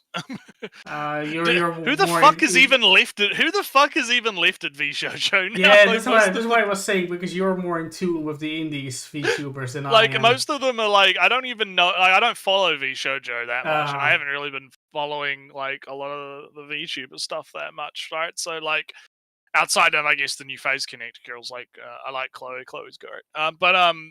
Like, yeah, who's even left at V Shoujo? Like, I know that like most of them left, so I mean, yeah, all right, I guess. But anyway, let's keep going, because I kind of want to get through this video, because I don't. What can I say that I haven't already said, right? Like, come on. And it didn't take an Evangelion third impact level of a fumble to trigger that behavior. No, he just slipped into the same self-destructive cycle any of us can fall into. One small mistake and disappointment at a time. I think at a certain moment in your life comes a realization that no matter who you think you are, what you've accomplished, or what you strive for, you are not special. It's tough pill to swallow because it means that if you want to change your life in any meaningful way, be it changing careers or starting a family or just trying to become a better person, you don't have any advantage. This sounds obvious until you put it into perspective. Nretsew, have you ever thought that you were super special? Maybe when I was a teenager and I was a little shit, maybe. It's kind of, yeah. Well, man, no, I mean, memes aside, right? Like, I get what he's talking about, but it's just like, yeah, I guess. Well, people. Sometimes I see this concept pop up of, you have to, when you realize that you are not special. But I cannot recall a time where I thought I was specialer than other people. Yeah, I think maybe it's an American thing. Maybe an Anglo thing. Maybe an Anglo thing. They just feel like they're so special compared to everyone else out there. I'm living in small country and I get news from all over the world. With all these different people. But no. Jokes aside, right? I get where he's coming from. I just think my issue with this, I guess, is more fine, like okay. There is not. I don't know, Nretsew. If he was a person that had to be told that you're not special and had some minor. It was a hard pill to swallow. Maybe it explains a bit. I don't know. Maybe it explains a little bit. That you have. I don't know. If you have to come to the realization that you're not special in a way, I don't know what it's very foreign to me, so I can't really imagine a world where. Listen. What's my little catchphrase? You're not special. Everyone knows. You're not special. Everyone knows. But I never ever thought I was special to begin with. So what I do with that? It's a bit of a weird one. Yeah. I don't think that Subaru was told that he was not special.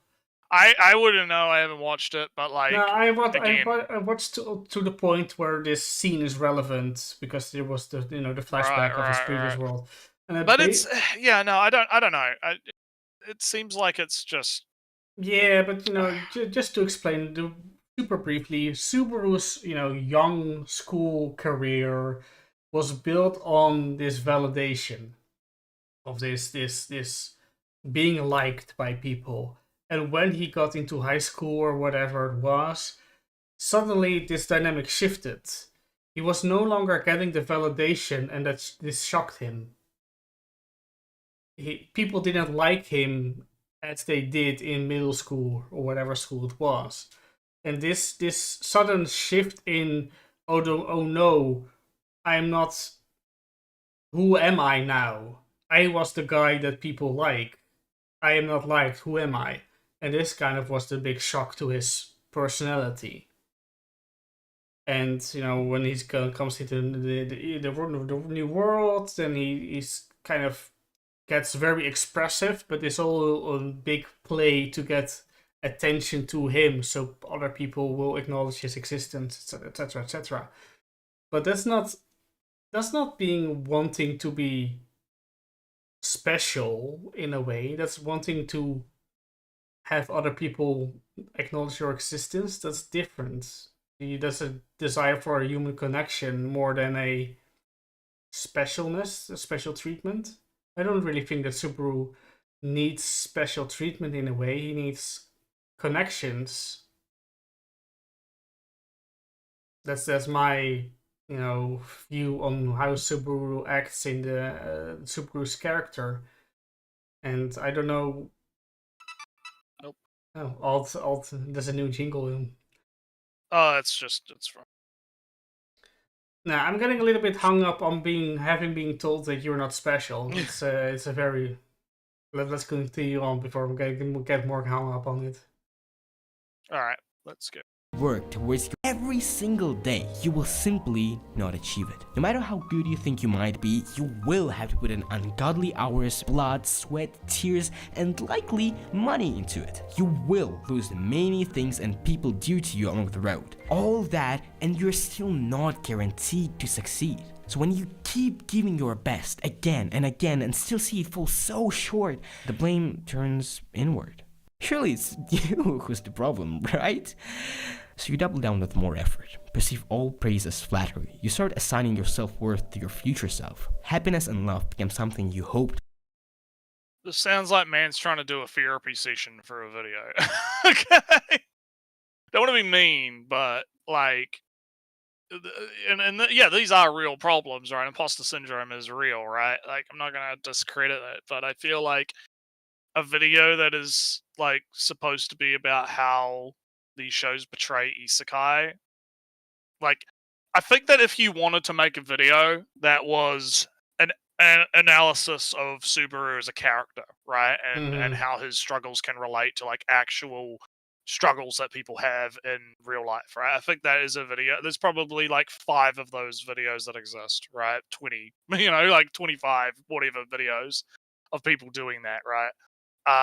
This like is not like it's new ground. No, I do. I'm seeing the angle of the video now, though, and that is Nretsew. Yeah. Surprise, surprise. All isekai is irredeemable trash, but these shows betray isekai by being good. Yeah, well, they betray isekai by like not being escapist power fantasies, right? Is kind of the angle.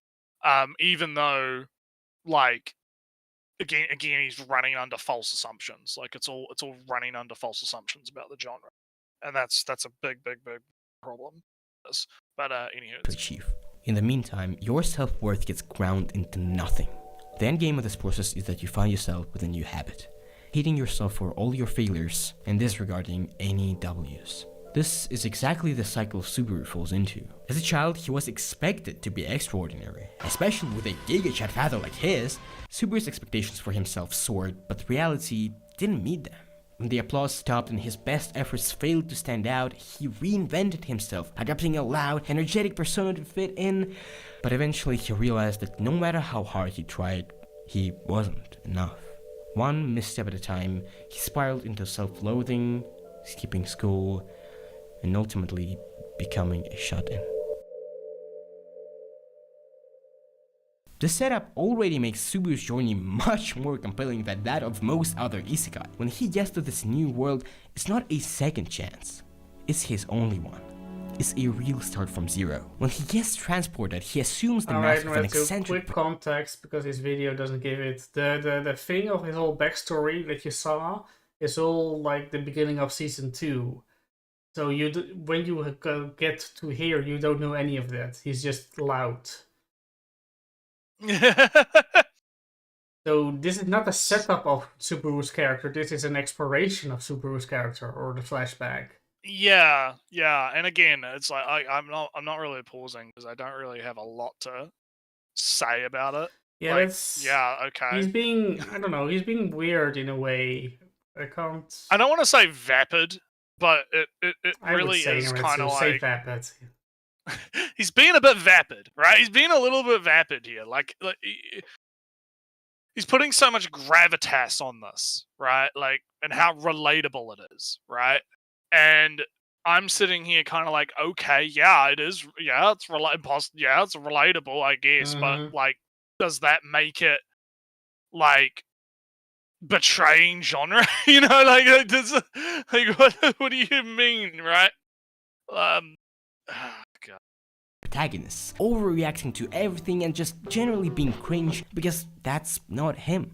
But no one can love him for who he is. And it's probably his power that really catalyzes his growth. See, Return by Death is an extremely well thought out irony. Subaru, unlike other heroes, can't wield a sword or cast spells. He doesn't know anything about the world and he's completely illiterate. He's nearly useless for even basic jobs, let alone protecting ones he cares about. So in Subaru's mind, the only way he can be useful is to abuse this ability, to die over and over trying to figure out a way he can save everyone, grinding any sense of worth he might have had left for his life or himself into nothing.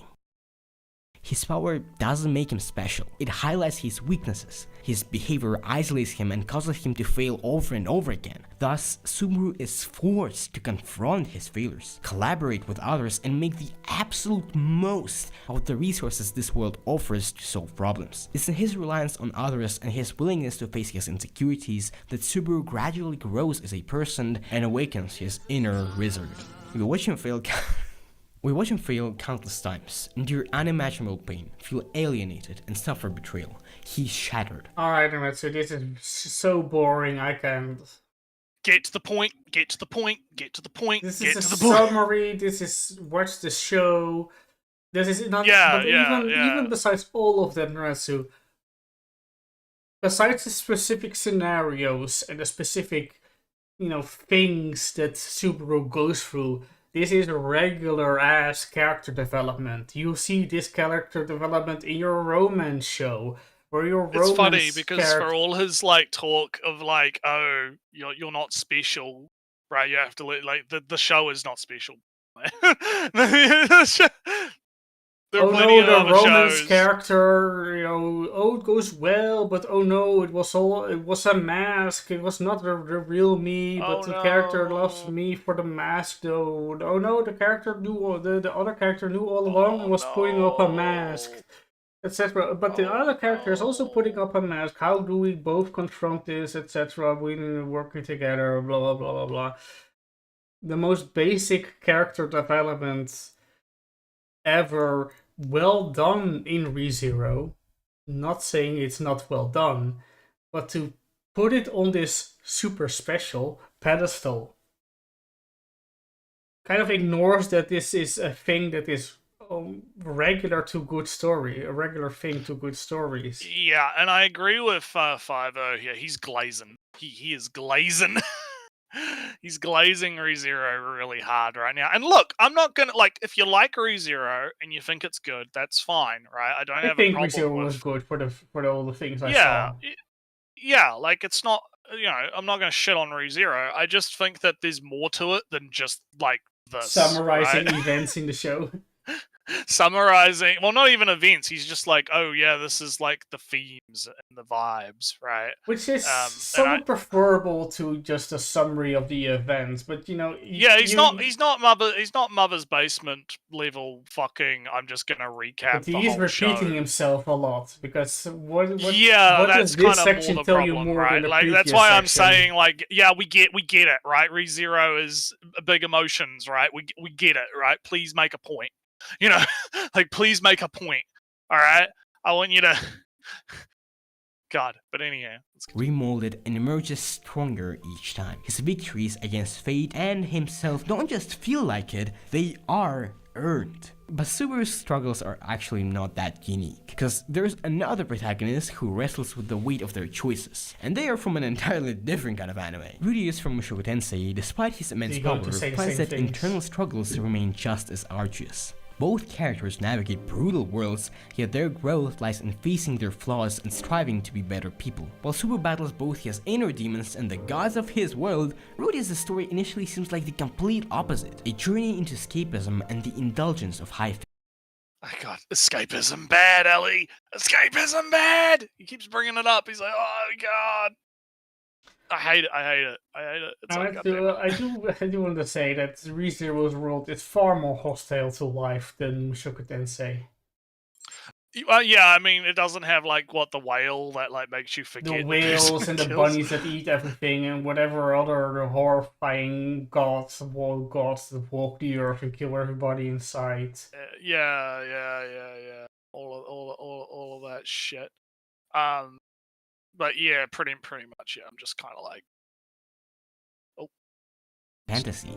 Starting out, Rudeus' situation couldn't be any more different. I mean, we're talking about a dude who got bullied so hard, he became an isekai trope. And when he got transported, it clearly wasn't skill-based matchmaking, because his insane talent allowed him to become one of the strongest characters in the universe in no time. So instead of getting brutally massacred, he was able to enjoy the escapist tropes of the new world. He's hopeful that maybe with a simple advantage.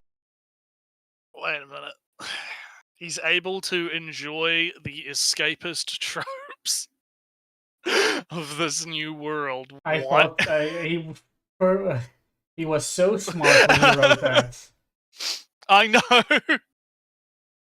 But like, I think that the fact that he speaks so fast and that he kind of mumbles is like beneficial to him, because like some of the shit that he's saying just makes no sense when you actually think about it for like 2 seconds. Like, what do you mean his natural talent and his skills allowed him to enjoy the escapist tropes of his new world?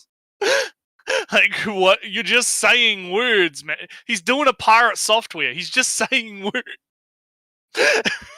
No, right? Is Mr. Overlord enjoying his escapist world? Yeah. Oh my god. He might actually be someone he always dreamed of being, but he completely misses the point, the real reason why he suffered. These advantages act more as a distraction and make working through his traumas all the more difficult. Not just that, but it constantly gets in the way of him being an actually likable person, since it gives him the means to act like an actual freak and go unpunished. What words, Ellie? He's just saying words. He's really... What the fuck is this? He really should stop switching characters and timelines. He needs to stop. No, he needs to stop switching like topics, because hang on, I gotta go. I have to, because I need to fucking okay. I gotta figure out what the fuck he's trying to say here. All right. Thomas, all the more difficult. Not just that, but it constantly gets in the way of him being an actually likable person. Okay, it can't. So his powers are a distraction, right? And they constantly get in the way of him being a likable person. Already, what the fuck are you talking, Jesse? What the fuck are you talking about? And then, since it gives him the means to act like an actual freak and go unpunished. And I'm not playing because it gives him he's not. It's not his like powers or his what?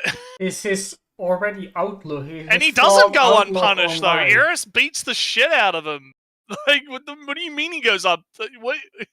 he gets punished all the fucking time. I mean, he doesn't get. I mean, he gets rewarded in the end, obviously, because he gets the harem or whatever. But like at the time, you know, he does get punished. What are you talking about? Fucking No, but yeah. his flawed outlook, his past traumas prevent him from making meaningful connection and taking life as it is, etc., and considering consequences, etc. Blah blah blah blah blah. Yeah, but he was talking about. Yeah, but he wasn't talking about that. He was talking about like his talent and his power. Yeah, that gives him which is a weird. small Like, sense yeah, of... because you're right. Like, if he was talking about the trauma, unless we misheard, and of course we probably could, but I'm not going to go back again, right? Like, in case we misheard, it's like, this is the problem, right? Dude, you need to, like, real talk, right? You need to slow down, right? You need to reread your script a couple of times, and you need to slow down, all right? And actually, like, formulate your fucking opinion properly, because I got no idea what you're on about. I do think that, you know, the praise that he got from his parents and that he can beat his father in, you know, somewhat in combat does make him feel like, oh, I am better than people. You know, I have the mind of an adult. I am in the body of a child. I know better than all these young people. He learned, like, part of the character development is learning to get over that. Yeah, but you know, this is where the difficulty comes in. When he is switching his, you know, adult-ish Rudy with child Rudy with adventuring Rudy when he's in the continent, the demon continent, it's very hard to tell which part of his character development he's talking about. Is he talking about you know, Rudy is a child where he's not has much character development and he's just getting really most of your affirmation from, oh, Rudy, you're so good, oh, you're so great? Is it talking about when he's married, when he has a bunch of character development but is not yet complete? Is it about when, no, his father died, when he gets a shock about, oh no, I care for the people in this world actually, and there's another big step in his character development. How that you know, contrasts with the other girl, right? The other Isekai. Yeah, so like, you know, I want to go home. You know, I had a good life. I want to go home, right? Where, like, in which part of the story is he talking about Rudy? And yeah, it's very unclear. Instructions unclear, right? Yeah. But anyhow, that slight spoilers. But when I was watching the last episode of season 2, I just wanted to quit immediately. I was like, ew, get me out. Oh yeah, that's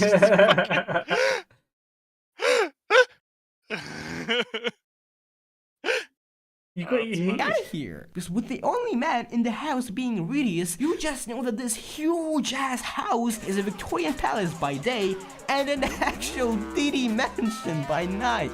As I was saying, this is the you gotta get your Diddy joke in there. You gotta get your Diddy media joke in there, right? Gotta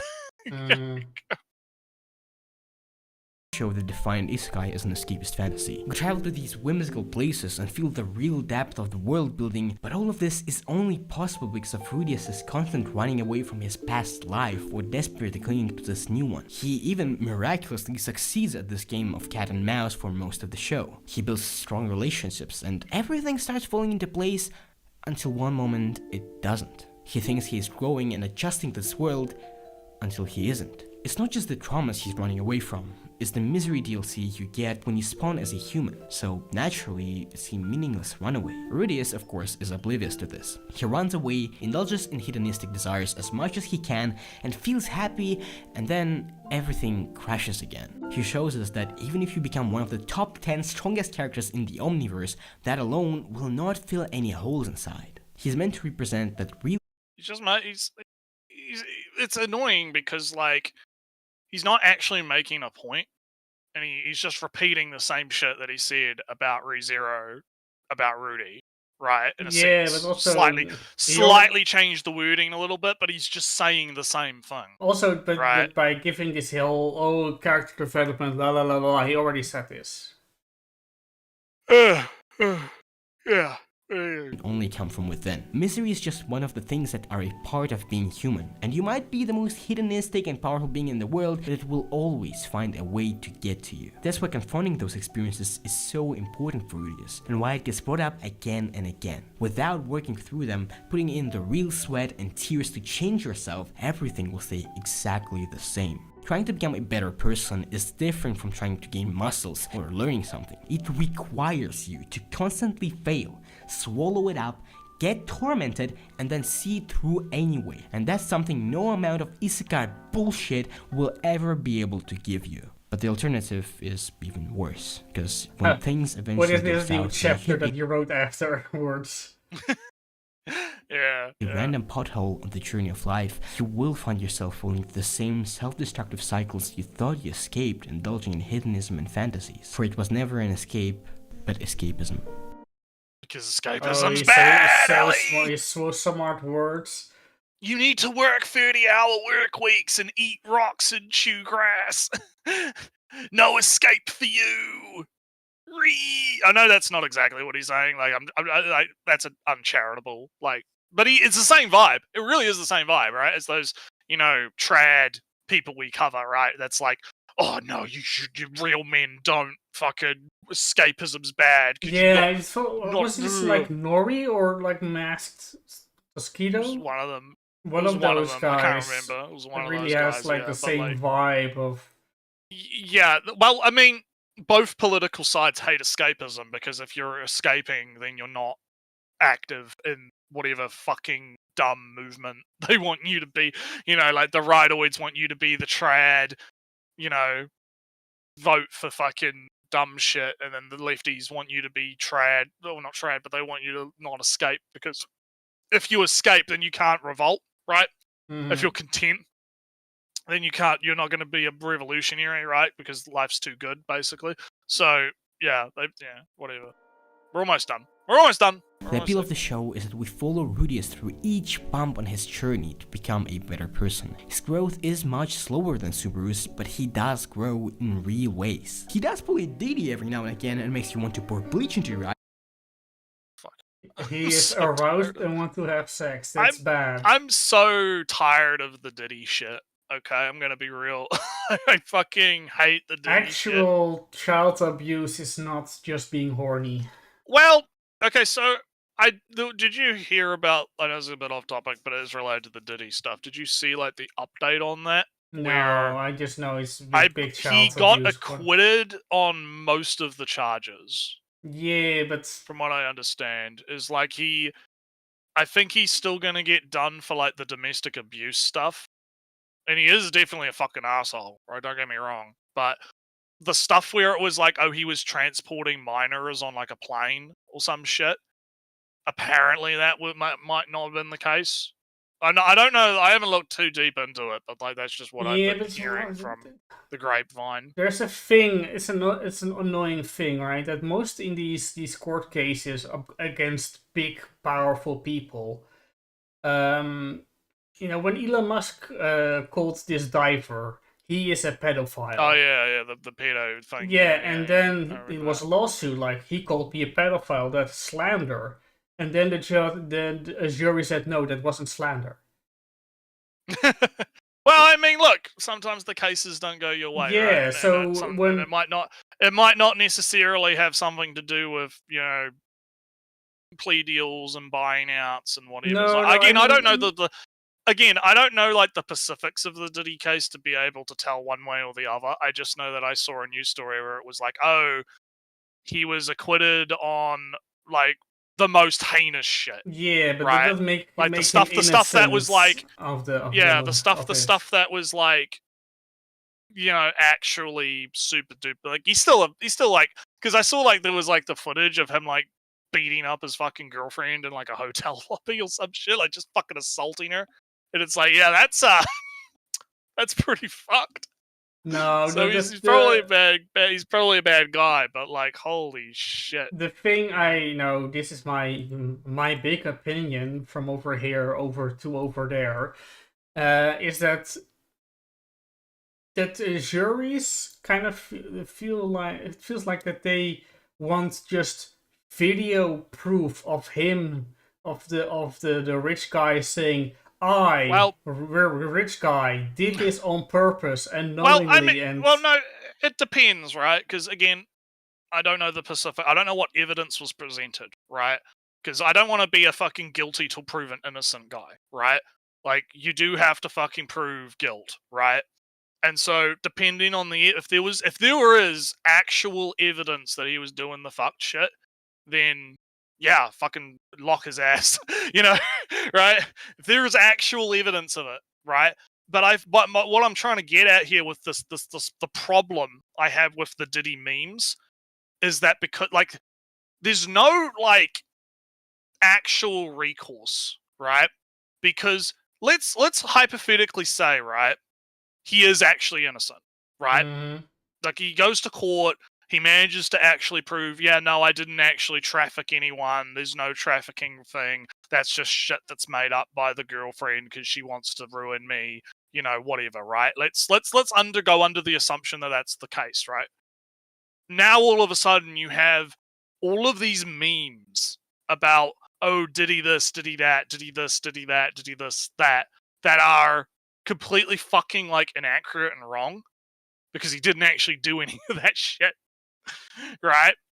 And this is the problem. Like, how can you even like prove innocence when everyone's already like seen you to be guilty, right? Just on the accusation, right? And have already started spreading that as to the point that it becomes a meme, right? How can you actually have a real justice in a situation like that, right? What is the actual truth of the matter, right?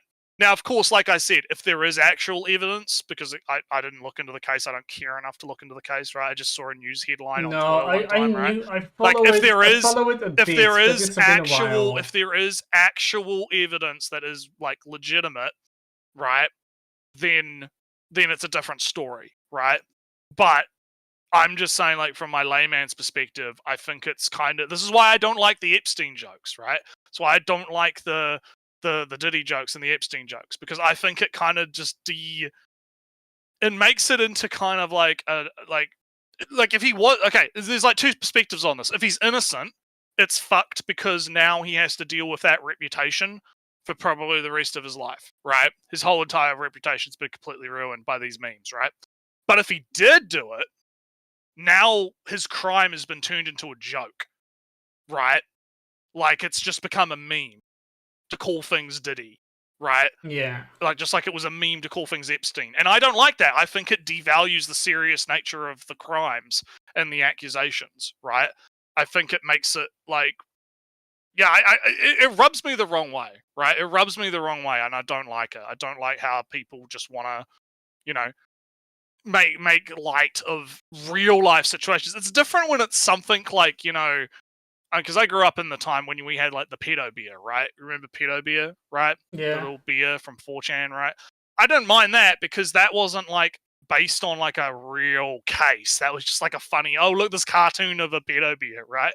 Like, the pedo beer is going to come after you, right? And it was just kind of like, haha, funny. After fictional characters, not even real ones. Yeah, fictional stuff, right? It was fictional stuff, and usually it was used on fictional stuff, and usually it was just like, kind of tongue-in-cheek. But now it's like people are trying to do that with like real shit, right? Like, the Epstein stuff is fucking horrific. What's going, and quite frankly, I think Trump is going to completely destroy his entire fucking like movement if he doesn't release that shit. Yeah, he's kind of fucked. And Nretsew, quick other controversial opinion. Nretsew, Epstein killed himself. There was just he didn't see a life in front of him that was going to ever be free. Like, or I'm not gonna like, I don't care about the conspiracy shit. Mm-hmm. I care about like the problem with the Epstein stuff. And this is really off topic, but then again, this video is dumb and it's about to end anyway, right? Like, the problem with the Epstein stuff is the betrayal of trust, right?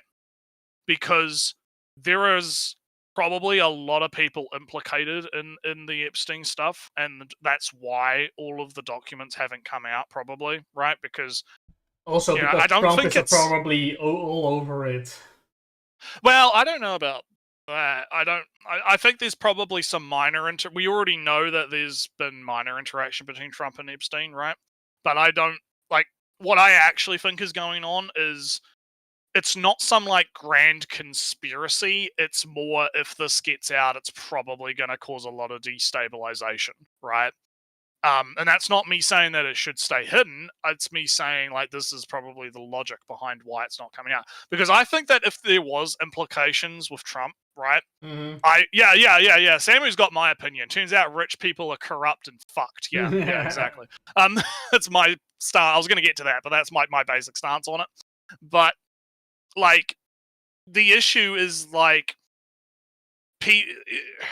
God, yeah, now I've lost my train of thought actually, because I was, where was I? I was like, yeah, like, I don't think like Trump is like super implicated because if he was, I feel like it would have come out already. I think the Democrats would not have like, they would have selectively released documents that implicated Trump. Is what I'm getting at. Like, I don't see a situation where like if there was like a smoking gun. Like, oh yeah, Trump was like visiting the island every weekend or some shit, right? Like, I think if there was a smoking gun like that, the Democrats or someone within the Democrats or someone within whatever would have already have released that, right? Yeah, but by the same probably... token, Nretsew, why didn't Trump release anything about on the Democrats on the list? See, and that's why it's interesting, right? That's why I think it's like, I think that it's going to implicate like people. I don't think it's going to implicate Trump or like, you know, Obama or whatever, right? It's going to probably implicate people that are more in like the higher echelons of the parties themselves, if that makes sense. All right, so let me, if I can have the last words, and then we'll move on because we should. Yeah, I don't like talking about this shit anyway. I only bring it up because I'll finish my point and then I'll let you go. Like, I hate the Diddy jokes. I hate the Epstein jokes. I don't think we should be making light of actual serious, like, you know, situations like this just so that we can like fuck with people online, right? Is kind of my general consensus here. Yeah. But anyway, I'll let you finish your point and then we'll move on. Yeah. So Epstein killed himself because he was super guilty and would never see the light of day again. So there's no reason for some other person to kill him, other entity. He had no life left before him anyway. The Illuminati. No, there's no need for Illuminati, or he already was, never going to, see the light of day. But what I think, there is no client list. That's kind of the whole thing, right? Oh, where release the list. I don't think there is a list, but there is just a lot of people that had a lot of writing to and from Epstein and had some, with connection, some unfortunate or some very some very badly hidden. I mean, there is like, there is more to it, and we're obviously like layman oversimplifying the situation because we only know as much as we know. And I don't. It's not like I'm like following this shit super close, right? No. You know, I'm just. And if you are, you get into conspiracies when you do that because there's no. I'm not following any of this super close. I just think that, like, to cap it off, right? Like, again, to reiterate. I don't want to like make. I don't think we should be making light of this shit, right? Because it is serious shit. No, right? but people were victims, right? Yeah. So it's not good. My thing is, there is no the list. So when people are promising to release the list that doesn't exist per se, you're going to get into trouble because anything you release, you promise something that didn't exist. And that's, I think, the problem that people are in over there. Well, anyway, serious topics aside, back to anime, I guess. But that's something that reminds us of the long way he has still got to go. So, what makes ReZero and Mushoku Tensei stand out? It's not the power fantasies or the extravagant world, though they are very well built. It's the raw, unfiltered humanity. They go beyond escapism, force their protagonists to confront their flaws, endure hardship, and grow in ways similar to ours. They show us that true change does not come from a magic reset button or infinite power. It comes from facing the messy, uncomfortable parts of ourselves. In a genre overflowing with magical wish fulfillment, these shows remind us of something crucial. ReZero teaches us that being reborn porn isn't gonna solve your problems, and it doesn't matter because it's your growth as a person, your efforts, your pain, blood, tears, and toil that make the goal desirable. While Mushoku presents the exact opposite scenario. Having all the power and gifts in the other world does not guarantee you'll be free from having to do all the growing up, with all the pain and terror that entails. Maybe that's why, even in a world full of vending machines and pig protagonists, these stories stand tall as proof that isekai can be more than just escapist fluff. It can be art. Okay. I say That's the end art of that then. is only art when it's good, or when you think it's good. Yeah. Yeah. Art yeah, is hot art, whether take. you like it or not. Yeah, yeah. So yeah, this was a very yeah, this is pretty yeah, big fucking shit video. Yeah, very Kind of bad. says a lot about how much I care because I'm catching up on that Iron Mouse stuff. Yeah. Apparently the reason she left VShojo is because they owe her like $500,000. Oh, that's a lot of money. Yeah, Iron Mouse is leaving VShojo. They pocketed 500K from her Immune Deficiency Foundation charity stream. So she must have did a charity stream, and they took. it was going to the charity. Yeah, so like from what I'm understanding, okay. based on the tweets, is like she did a charity stream, and VShojo pocketed like that much money from the stream that was supposed to go to the charity, and they never paid it back or something. Valid reason to valid reason to leave. Yeah, doing something. Yeah, what was the main point of the video? I don't even fucking know. It's just like it's like this video. I think vapid is actually a really good descriptor of this to me, right? Like it is very much like, oh wow, these shows talk about characters going through humanity. character development. Let me repeat all the phrases of character development that I can imagine. Yeah, fuck. Also, I felt it. When he was finished talking about Rudy and then went to the next chapter, I really felt something. Alright, this is a different recording and written afterwards. Yeah. There's no real through line there. Anyway, this is also just a funny observation. That's the fun I had watching the video. Oh damn, I can comment on something. There's a new chapter in the video. But I don't have much else to say really. Like, I mean, this does feel like a very classic critical critique episode. It's more tiring though. It's yeah, it's a very classic like type of video that we used to cover, right? Like, it's a very it's a vibe, but it is tiring because it's like there's not much to really like chew on here. It's very surface level. Oh, this guy is called Ori. All right, this is all. Yeah, and it's a different to another Ori. There's like two Ori. Who is the other Ori? I forgot. I can't remember, but I know there's one other one that we cover that's called Ori. There's like two probably the translation didn't probably. It's like Nori, Ori. There's like I don't. Nori and Ori and whatnot. Fuck it. Anyway. Yeah. Nretsew. No, my very bad video. Barely a fault in there. Besides, let's talk about actual anime. Yeah. Anime. So what's our first slide? Would have got 5-0's got to get some bread. Yeah, later, man. Later 5-0. So anyway, what do we would have got? First slide. Let's go. All right, let's pick this slide first. All right, Nretsew. Talk about your bad anime. So, the token Anki blood fucking it's bad show. It's really bad. So the animation is like this XR 3D shit. It's kind of it's not like it's like some 2D mixed in with this like really awkward looking stilted 3D. Is it the characters 3D? Or yeah, sometimes it's sometimes it's kind of so my problem with it is like this feels like a typical like archetypical shonen type setup, right? But it's trying to be edgy, right? Because it's basically you have these two. You have the Oni, and then you have a family of people that are trying to kill the Oni. And the family of people that are trying to kill all the Oni have created like an organization. But one guy is like, no, we can live with the Oni. I'm gonna save this child, and then he saves this child that has Oni blood in him. But then, oh no, now that he's a teenager and he's dropped out of school, this guy, assassin guy, shows up and tries to kill him and his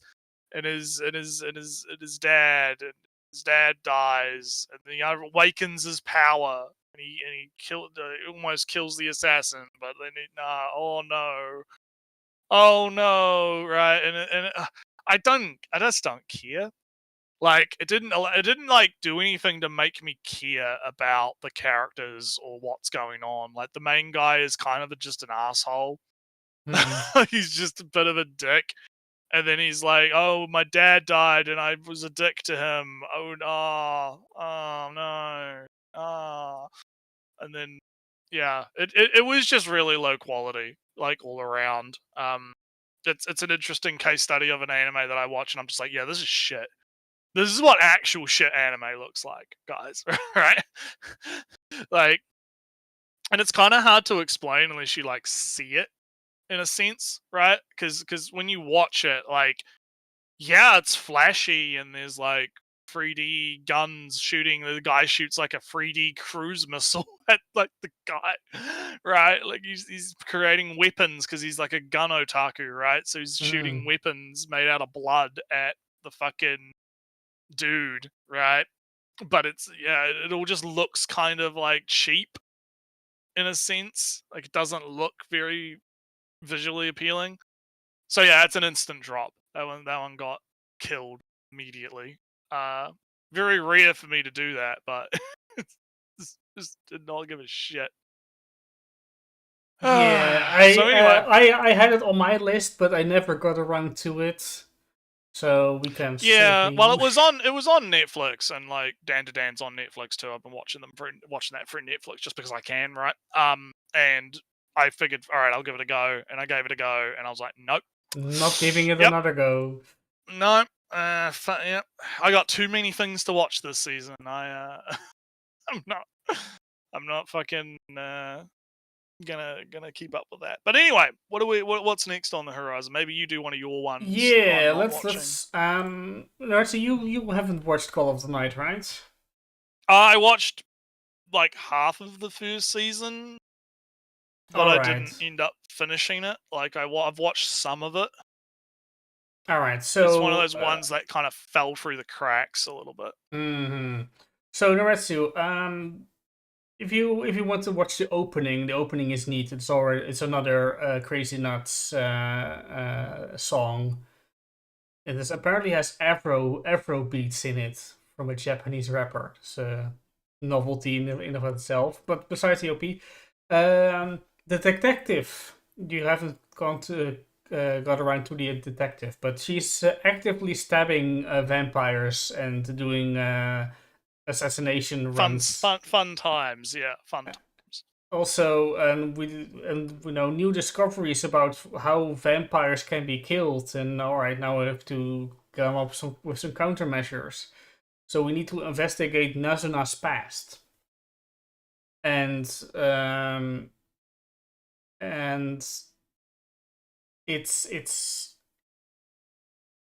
we get to a hospital where it's kind of shady, where a fellow vampire works. But all right, was Nazuna at this hospital 30 years ago? And she doesn't remember anything from the time she was a human. It's very odd. That's kind of the events that are happening. Detective knows how to kill vampires. With you need something from the vampire's human life, and that helps kills a vampire.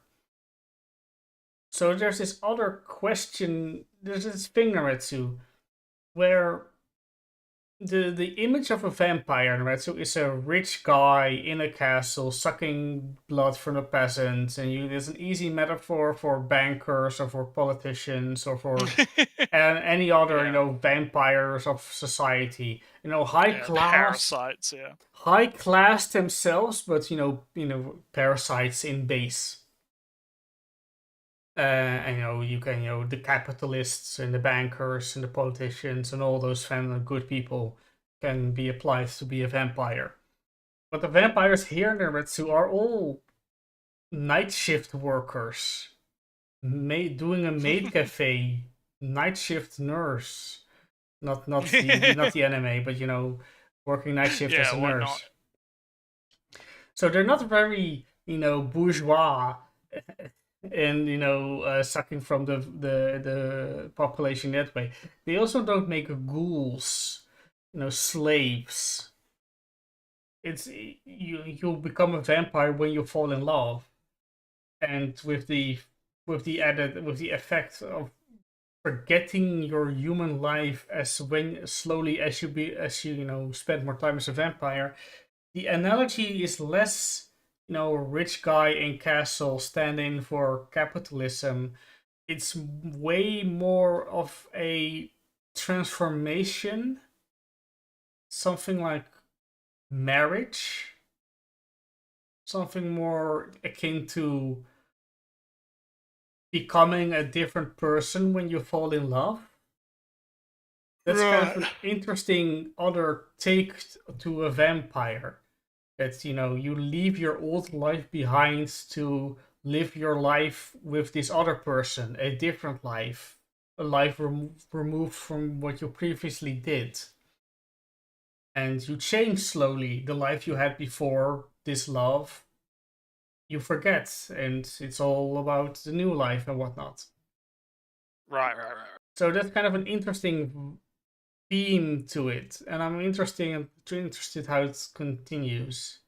I have some other thoughts. Well, I might have to pick it. I might have to pick it back up at some point because, like I said, I only got through half of the first season, and then it fell off the radar a little bit because sometimes I just get busy and I have to drop something, and it's the thing that accidentally got dropped, right?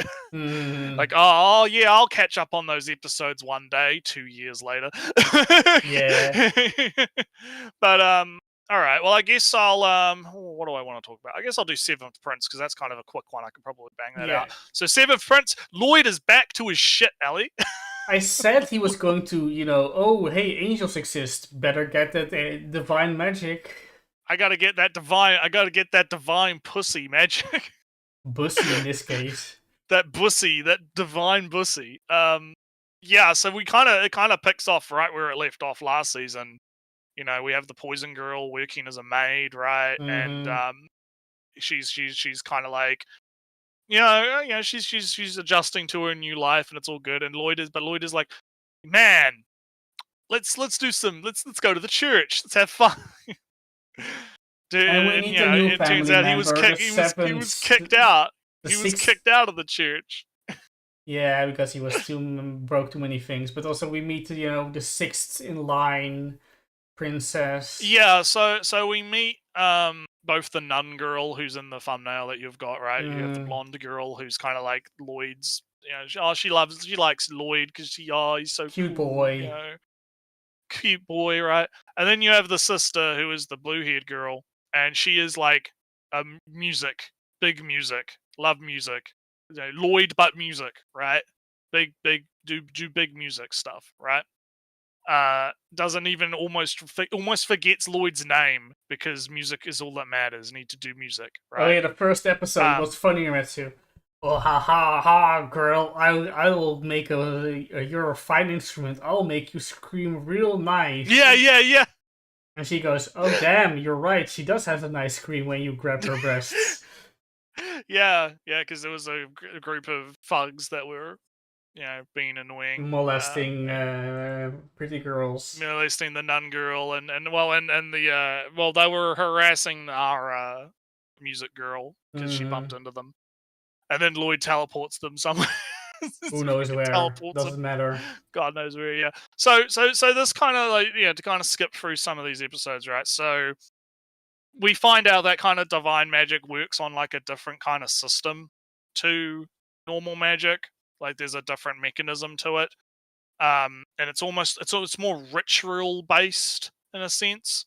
Yeah, with Where signs and markers and whatnot. It seems. and like divine blessing and stuff. Mm-hmm. So because essentially there's like a recital, right, where the sister and the blonde haired girls do like she sings and the blue haired girl does the piano, and that causes a spell to happen that heals everyone in the room, right? It causes these little balls of healing, right? And Lloyd is like, oh, wait a minute, what's this? I feel someone watching. There's a mana signature. Oh, let's lock in on that. And then he shoots off. He's like, I gotta go. And then he just goes to heaven and goes, hey, guys. Just goes to heaven, just breaks through the barrier. The veil. Shows up in heaven, and we get introduced to our angel character, our new perv angel guy.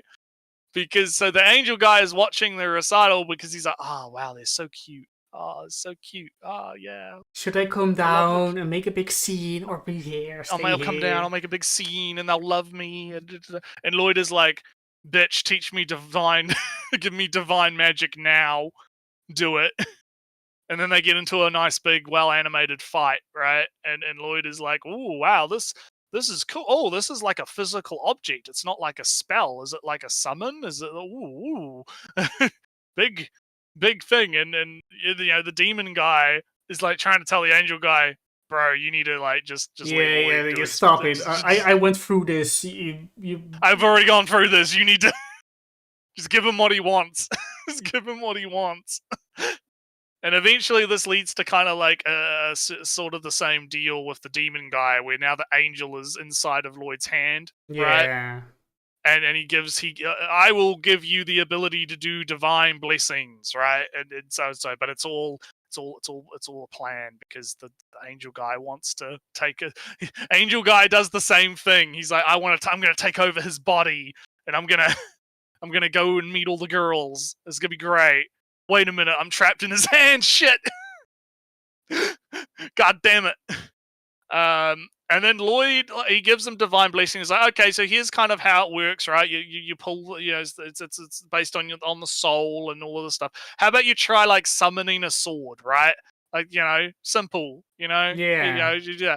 And then Lloyd summons Cthulhu. Whatever unholy this fucking like giant fuck off like skeleton monster thing, and that's destroying heaven. Basically, it's like it's like crashing into the barrier because it's so big. And then the angel guy's like, "Stop! No, that's enough. What are you doing, you dumbass?" Nah, the demon guy said that. Well, that too. Both of them are freaking out. They're like, in the end, stop. In the end, Grim was more of like, hey, stop, please. And the angel guys, no, I see there's the eight wings of an angel in this Cthulhu core. Oh, shit. So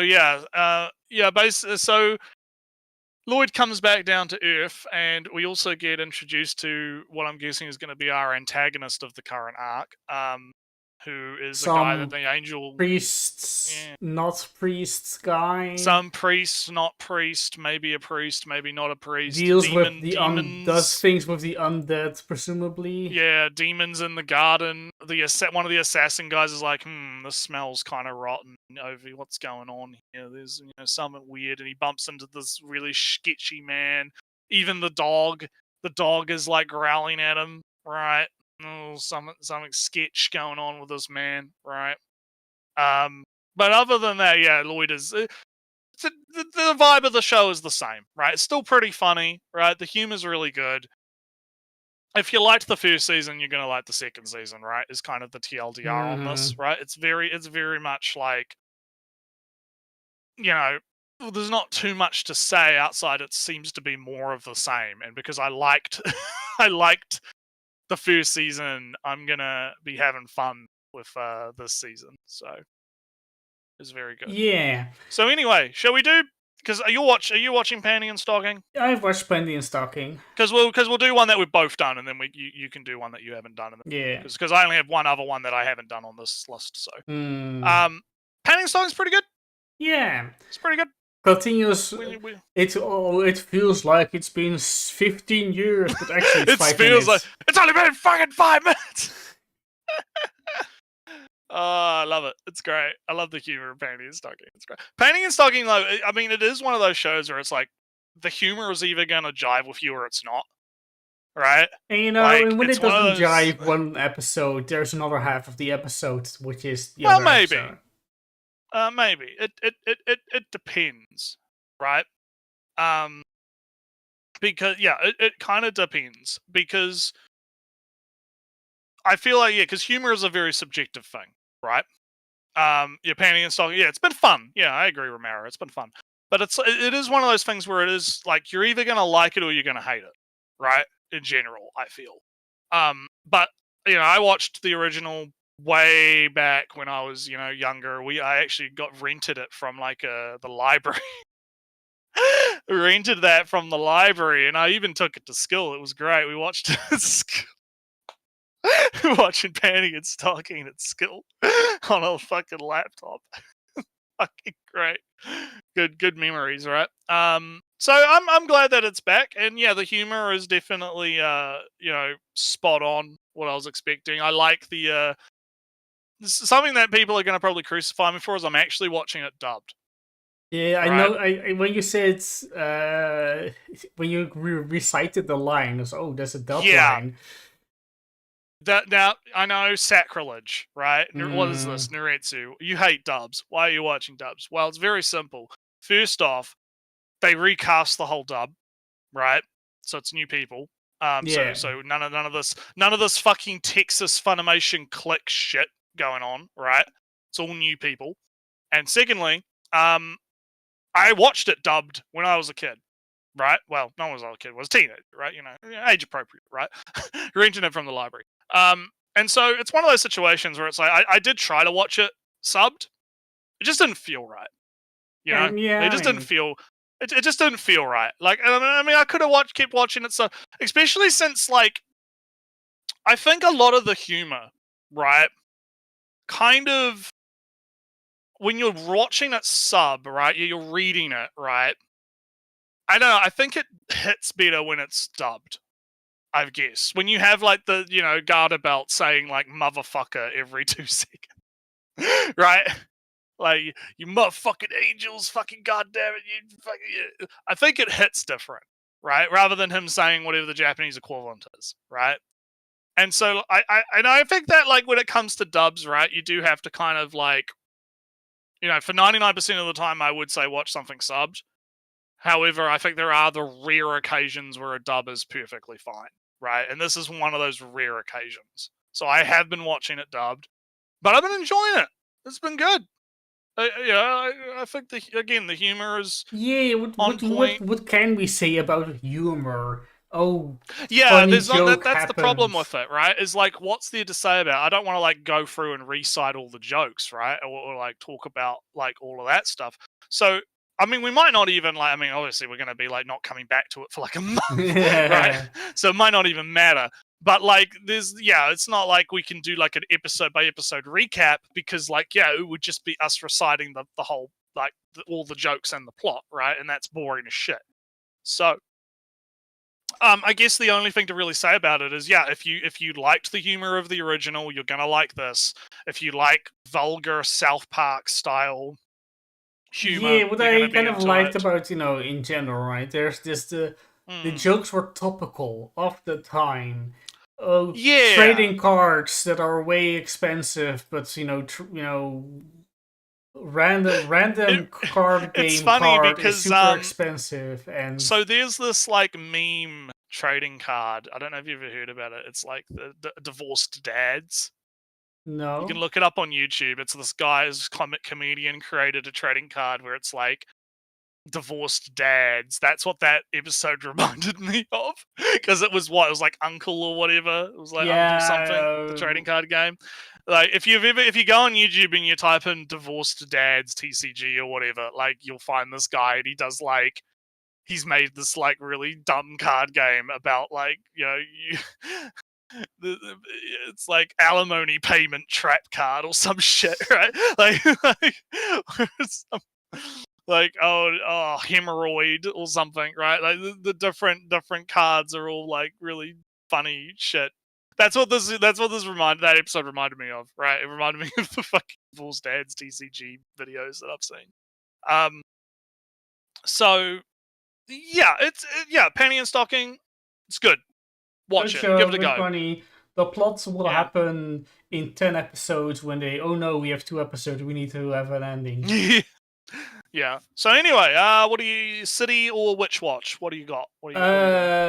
Witch Watch. I'll quickly go over Witch Watch. It's new character, vampire absorbs energy through blood. Regular humans have not a lot of energy to give, so he takes basically their remaining life.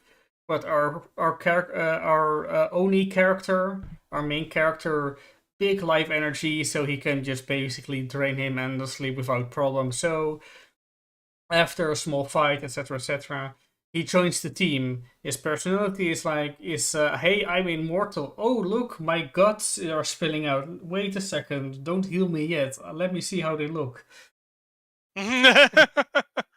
Right. And he's a cute boy, blonde hair, blue eyes, kind of westernish vibe to him, with the whole vampire mansion and whatnot. But he's joining the house. He's living in the house too. Becomes a little bit odd. Might be a little bit odd situation where one girl, 4 boys living in the same house. It's all fine. It's a wholesome family comedy show. Yeah. It's all it is kind of interesting that sometimes the sexiness shows up, where the girls are wearing bikinis and the boys, of course, they're swim trunks. But then hey look, Nico the witch, main character, and there's the witch that can transforms into a cat. Hey, they're both wearing bikinis, and you get some shots of them wearing bikini. Gotta have some fun fan service arenas. Yeah, right? But it's kind of feels like the girl goes, "Hey, look, I'm a bikini. Don't stare too much," and then they stare too much, and they're like, "Hey, hey, you're staring too much." And then so they stare at not Nico but the cat transforming witch, also wearing bikini. And then so they stare at her, and then she goes, "Hey, why are you staring at her?" And then it all normalizes, and then we continue, and then there's a fight where with a warlock, etc., and it's all fine and well. Yeah, I mean, it sounds fun. It sounds like a fun show. Yeah, and the other dynamic is that the witch, the cat witch character, it has a deal with the wolf, because one of the characters is a werewolf, transformed into a wolf, and the guy doesn't remember what happens when he's a wolf, but the wolf in him knows everything that's going on when he's a regular human. The deal is made. She's going to come over and release him from inside his human form to become a wolf every now and again, just for a release. And it kind of feels heavily there's some romance-y setup. The cat lady, the cat's character is very dainty, thin, long black hair, etc., and the wolf guy's like, "Oh, you girls, come, arm over the shoulders, give me the woman," kind of character, but she's kind of okay with it because he's harmless in the end, etc. It's kind of a big guy, small girl dynamic starts showing up. Big guy with a heart of gold and whatnot. So there's another character dynamic that is starting to show up. That's kind of Witch Watch. In City, Nretsew, City is just as much as a funny is the same offer as Nretsew, the same style of jokes as Nretsew. The one difference though is that the jokes are more layered. If you would forgive me for explaining one joke. First episode, uh, presumably brother and sister sitting at their family diner, family restaurant. Sister, as you do. Sister goes, "Hey, wanna know the horoscope? What is your horoscope again? All right. Oh, it's Capricorn. Oh no." And then he goes, "Wait, what do you mean? Oh no! Don't read it then. Stop." And then, all right. Then he has to know. But all right, tell me the lucky item. Lucky item for the horoscope is a miniskirt. So then a big debate breaks out with the father and the son of, all right, no, you cannot just keep a miniskirt if you have to wear it, otherwise it won't be effective. And so he's kind of forced into wearing a miniskirt, ha ha ha, blah blah blah. Later on, some bad luck happens to the son, and he's wearing the pants again.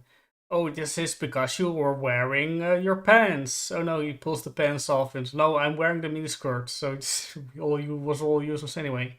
Next episode, Nretsew, here comes the layering. The editor of the magazine throws a dart at a rotating board, and it lands on miniskirts. Oh, that's great. And the question is, hey, should we treat this more seriously than just a dart on a board? And the editor says, nah, nobody believes it anyway.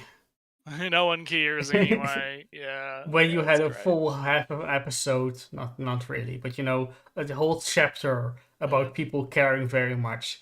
And that's kind of the layering that, and of course, this one joke about a previous, the setup for, which is, what was the setup for the previous event, shown first, then continues on, hey, this is the last guy, the cartoonist for this thing, we got a new one, this is the last one, etc, blah blah blah. Oh no, the new guy got a head injury on his arm, your whole emotional send-off is now gone, get him back. And so it continues on. All these characters in the city are connected, are related, are friends, work for, hang out in the same places, and all have these different connections as people have in a city. And it's all about, the small absurdities in it. Kind of like Nretsew, but good. Slightly more connected and slightly more characters. Sounds fun. Sounds good. Right. This will likely be like Witch Watch, maybe like Panty and Stocking. Not as much discussed until. Yeah, well, I mean, like I said, we're coming back in a month, so yeah, maybe we'll talk about them briefly when you come back, right? The jokes were funny. The jokes were funny. Next. But I guess, so to talk about something where it's not just jokes are funny, we have Silent Witch. Have you been watching it? It's very good. I'm having a fun time with Silent Witch. I think it's very good. So she's fucking adorable. Because she is very much like, this feels like it's like Bochi the Rock on steroids, right? Bochi the Witch is like, I've seen this come up here and there. Yeah, she is like, literally cannot fucking get a word out because she is so anxious. Well, anxiety. Not really self-anxious. There's some trauma in the past. A little, yeah. Oh, yeah. We got that this episode, right? We got that. There was something happened, right? Definitely, there's something going on, right? Which I like, right? It's not just she has that as a character trait. There's we're probably going to explore that as the series goes on, hopefully. Mm-hmm. Maybe she'll get over it. We'll see. But she basically, yeah. So the general idea is, she's a silent witch. She learned to cast silent magic without having to do an enchant, even though in the world you have to do enchants in order to cast magic, right? And she's been tasked because she is like a top mage in the world, One right? of the 7 by sages. one of her, one of the 7 sages. She has been tasked by one of her fellow sages. Hey, I need you to bodyguard this prince at this school. We think there's some shit going on, but we can't do like political stuff. We can't directly get involved. So we need to send you undercover and you need to keep this guy safe. And she's like, no, no, no, no, no, no, no, no, no, no, no, no. Yes, yes, yes, yes, yes, yes, yes. I'm going to use your anxiety to force you to agree to it anyway. Yeah, yeah. And so she gets, her and a noble girl, like her cover is that she's joining with like this noble girl who has is to be pretending like to be a villainous, abusing, pretending to be a villainess, commoner, but actually secretly really likes the Silent Witch. Yeah. And so from here, kind of like it's sort of switching into sort of a mystery kind of show where you have like, oh, someone tossed a flower pot at the prince. What? Who did it? And she kind of like investigates and she figures out who did it, right? Mm-hmm. And there's some dark magical force that might be possessing people and doing things or to people. brainwashing or giving commands and triggers and whatnot. Yeah, there's something going on. And there is the treasurer. He was doing some big corruption, big skimming off the top, big. And he got caught and cast out and whatnot. And you're now getting expelled. Our So witch now Monica is because now she did so well at catching who it turned out to be the fiance of the treasurer, because she didn't want to have lose the husband, that kind of stuff, right? Noble standing and whatnot. Yeah, don't take my noble standing from me, basically, right? Kind of thing. She's now our Silent Witch girl is now the treasurer, and she's going to have to be on the student council and do numbers. But it's fine because she loves numbers. Big numbers, big nerd, big math. Ellie, you like math? Big math. Yeah, math I remember saying that in the first episode she was going through the Fibonacci sequence, like. Yeah, like one. She loves the numbers, and she uses the numbers to solve problems. 1, 3, 5, 8, 11, etc. So yeah, I'm enjoying it. I think it's so far it's a very interesting series. With the funny interjection. Oh no, I don't want to break my spine on these stairs, but I can. Just... Oh yeah. She gets this instance where she gets pushed down the stairs accidentally, and she's like, "But how do I solve this problem? Because I don't want to cast like, oh, I know, I'll just make the stairs like flat, right, like a slope, and then I can, and then she just slides, whoosh, bumps into the guy." Yeah, because it would either be bury myself up so I have no damage. Oh no, that's not realistic.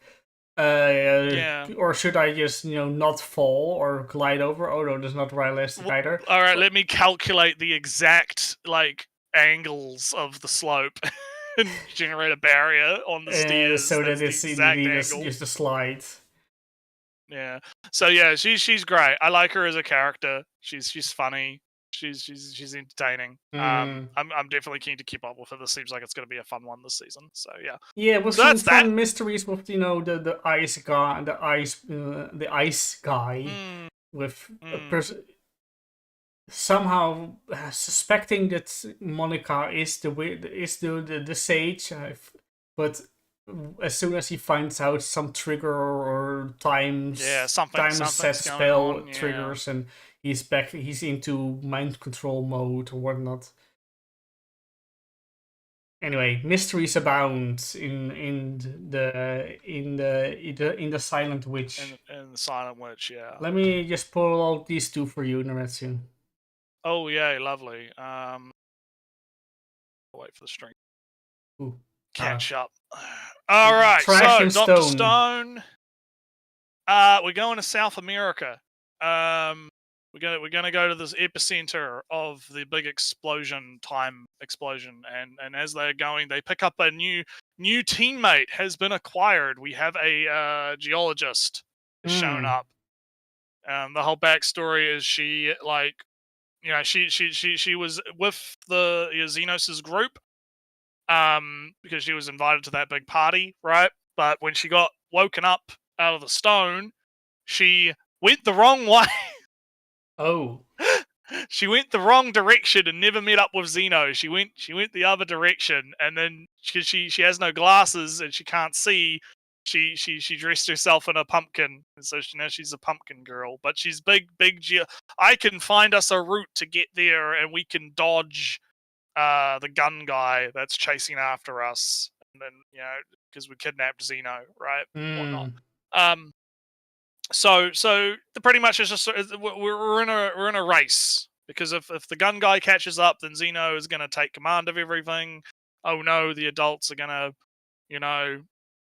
take control of the Mess world. up the new big generation weapons. or whatnot.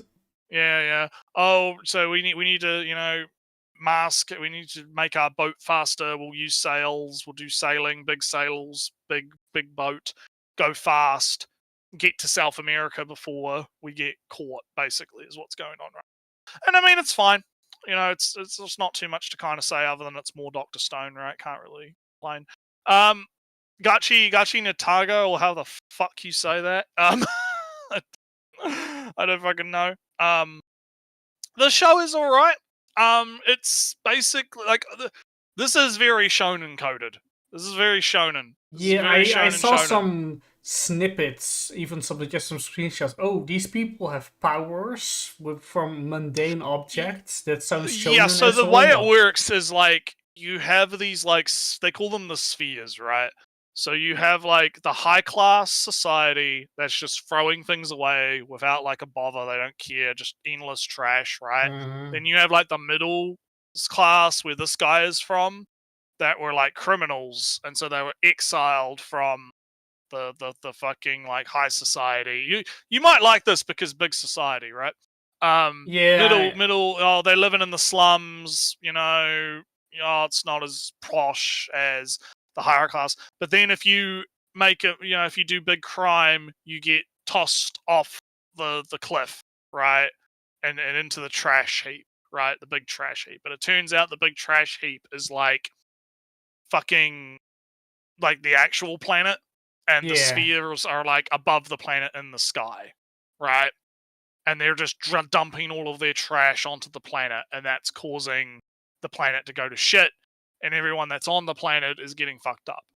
And sounds like a thing about climate change or something. Oh, maybe. Well, maybe just being wasteful in general, right? Like throwing things out when you don't really need to throw them out, right? And so the power system is based so the whole it's kind of like a Shinto / Buddhist type thing, where if you treat an object well enough and you imbue enough spirit into an object, it has a soul. Yeah, that's these guys' powers are basically that they can use that soul to change the property. So like he gets like a chain, and then he turns the chain into like a whip, right? Like a spiked whip.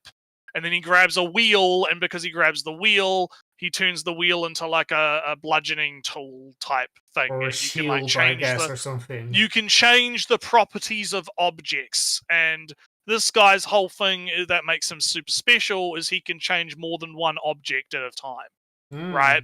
Because most people can only do one object, right? But he's able to do multiple objects, right? And so our boy gets framed for murder, gets exiled, he falls down. Now he has to figure out what the fuck's actually going on. He's going to get back to the sphere, and he's going to get revenge for the spheroids or whatever fucking destroy, being dumb cunts, basically, right? And so, yeah, I mean, it's fine. It's fine, but it is definitely very, like, generic shonen coded. Like, I can already see, like, the framework at play here, right? So I mean, I'll keep watching it. We'll see how it goes, but yeah. So what do we got next? What's next on the docket? All right, let's do this slide. What's it? Bad Girl, your YouTube show, Dress Up Darling, Kaiju 8. Oh yeah. So well, Kaiju 8 aired like literally yesterday, so I guess I'll do that. And then I might go grab a drink and rest my voice for a bit. So Kaiju 8, it's looking like it's pretty good. Alright. We're introduced to the first squadron, the main squadron, big guy. It's really funny because our blonde twin tails, right, is like, oh, I'm gonna meet the number one in the country. Who is he? Oh, he's the captain of the thing. Ooh. They open the door. He's playing video games. His room's a mess. He's a neat. He's otaku, big otaku man. And the second in command is like, wake the fuck up before I told you to clean your room with fucking new recruits here, you fucking we're gonna take all your anime figurines. But it turns out this guy, because they have a kaiju show up, and he's like, look, I only want one thing from you. Just be really, really fucking strong and beat the shit out of kaiju, right? Because his whole thing is like, yeah, he's like lazy and a slob and a neat when he's like not killing kaiju, but when it comes to killing kaiju, he's like super strong, one-shotting Godzilla, basically, right?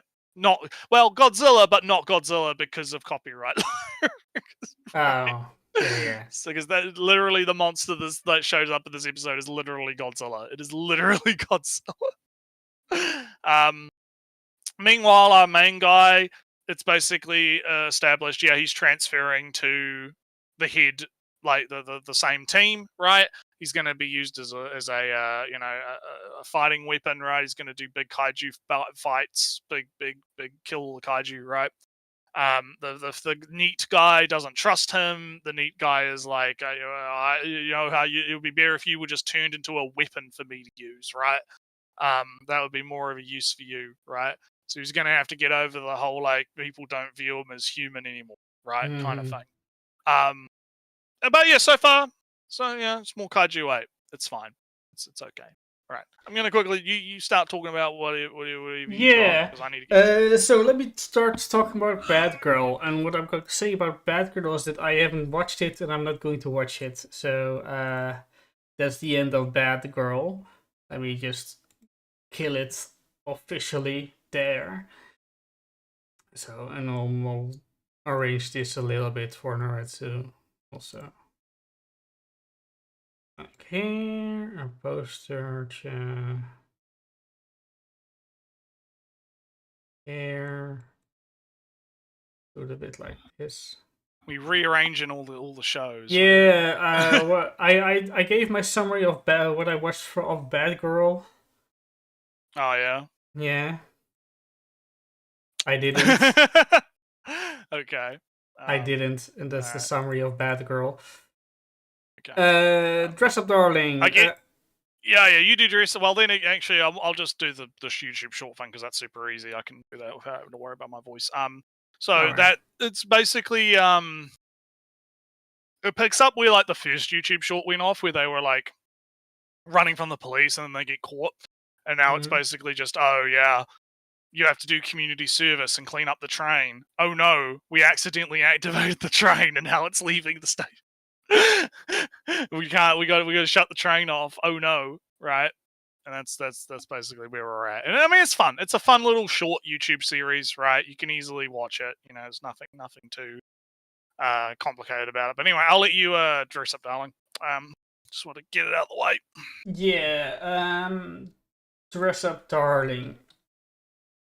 So, series continues. Did I talk about it last week? I've probably. I don't think so. I don't know if you watched it last week. I don't know if it was out last week. I don't even remember. So. Oh fuck. Let me. Oh no. Damn. Oh no, it was Sono. I'm going to cheat. Alright. First episode of New Dress Up Darling. She goes into a bunny suit, and what's notable to me, Nretsew, is that there is a slight step up in the animation quality. Oh, well, that's good. There is more flair to it. There's more flair here and there.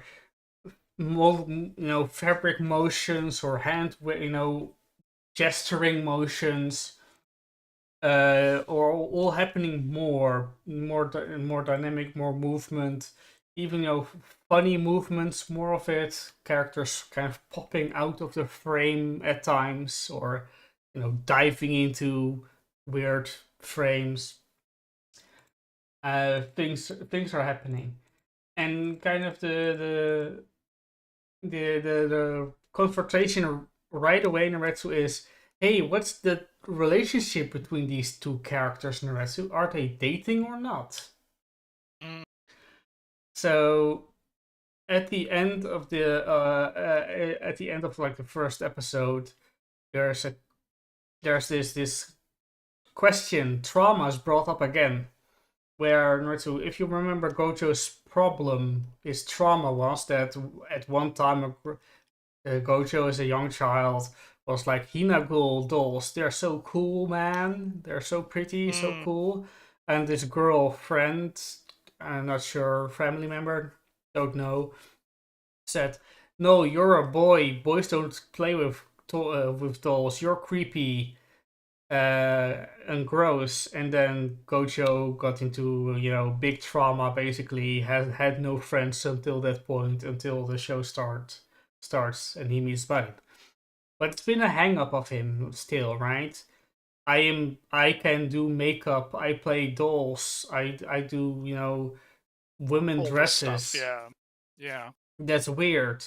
So when during this meeting, when there's this Halloween party and they're all sitting in this karaoke bar, and Gojo doesn't know any of these people that Marin is friends with. So it's basically he only knows Marin, and there are 6 other people in the room that Gojo doesn't know at all. So one of them asked kind of as a Halloween costume, the guy who asked this is dressed up as a women's dress.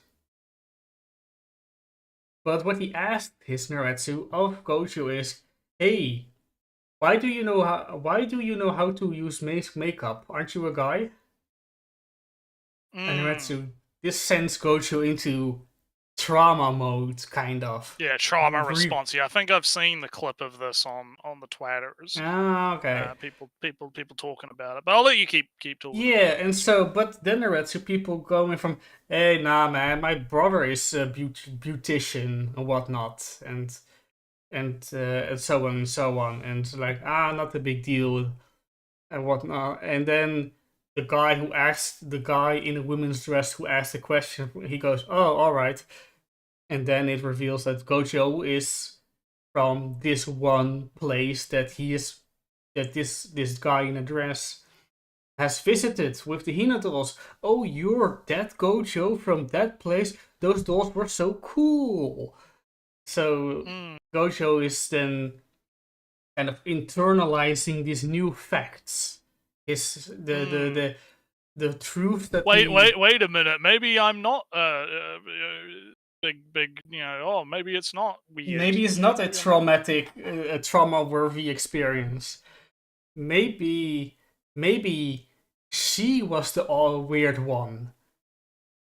She was the only one who really had a problem with my liking of Hina dolls. Maybe she was the weird one.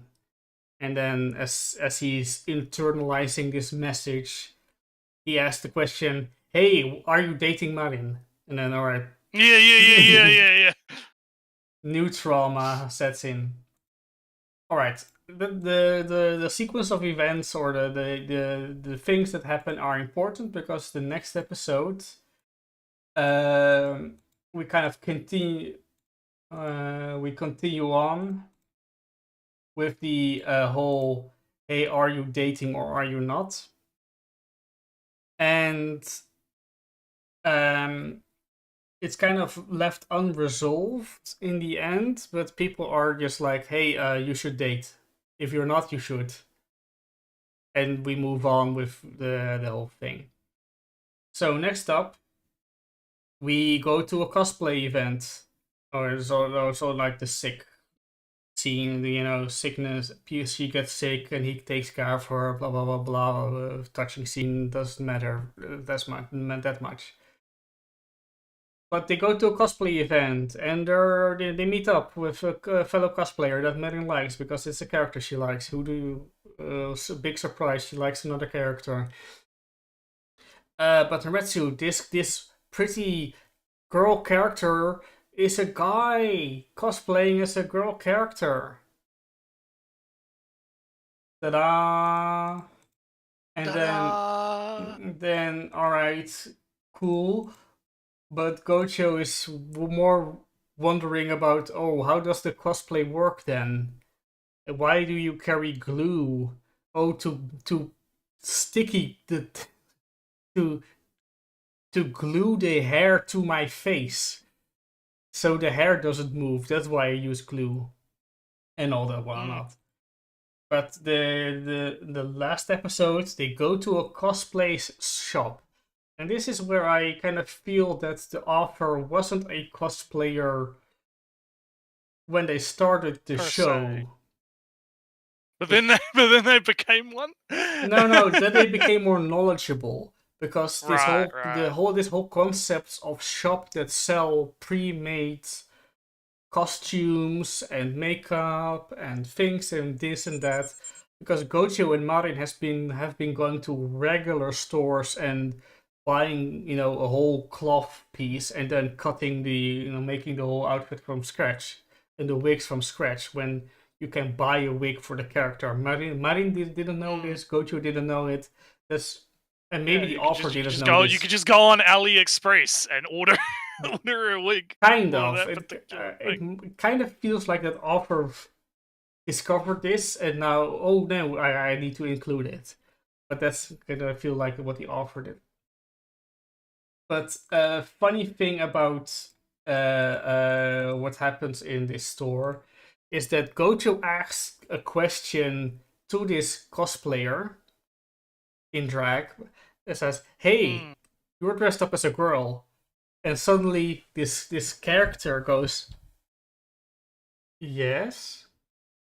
The same kind of, you feel the same big pause that Gochu had in the first episode. Like, I'm suddenly confronted that I'm weird.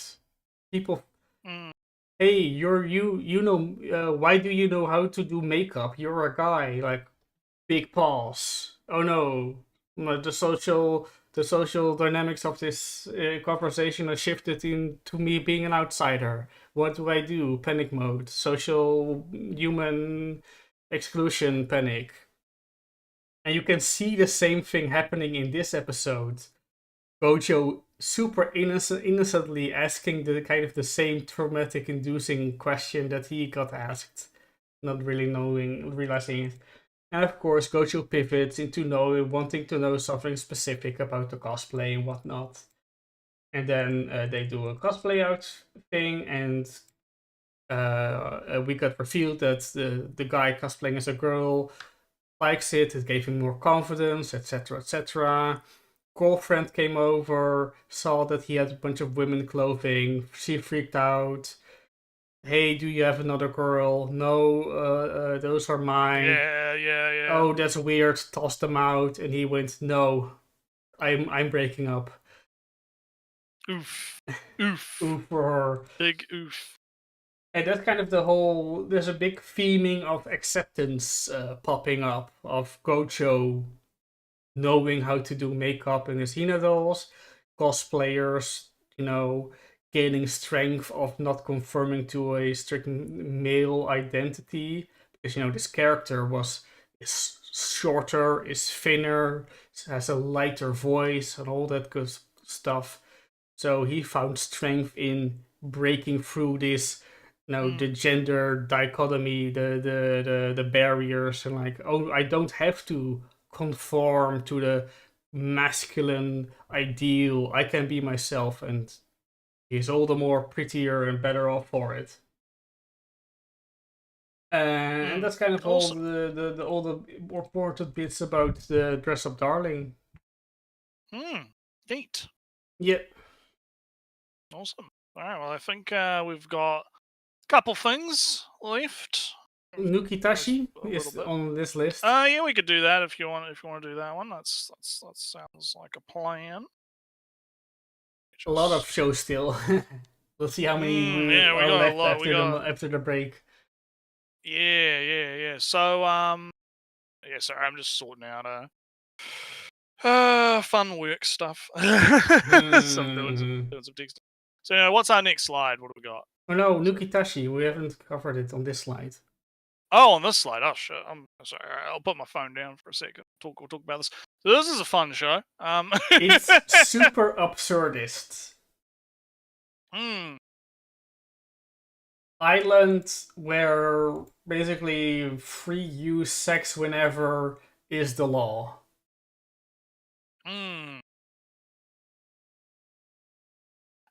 Basically you have an island where free use, big sex, everyone having sex, everyone encouraged to do sex. If you don't do sex, you're weird, right? Yeah. Main character comes back to the island with the sister.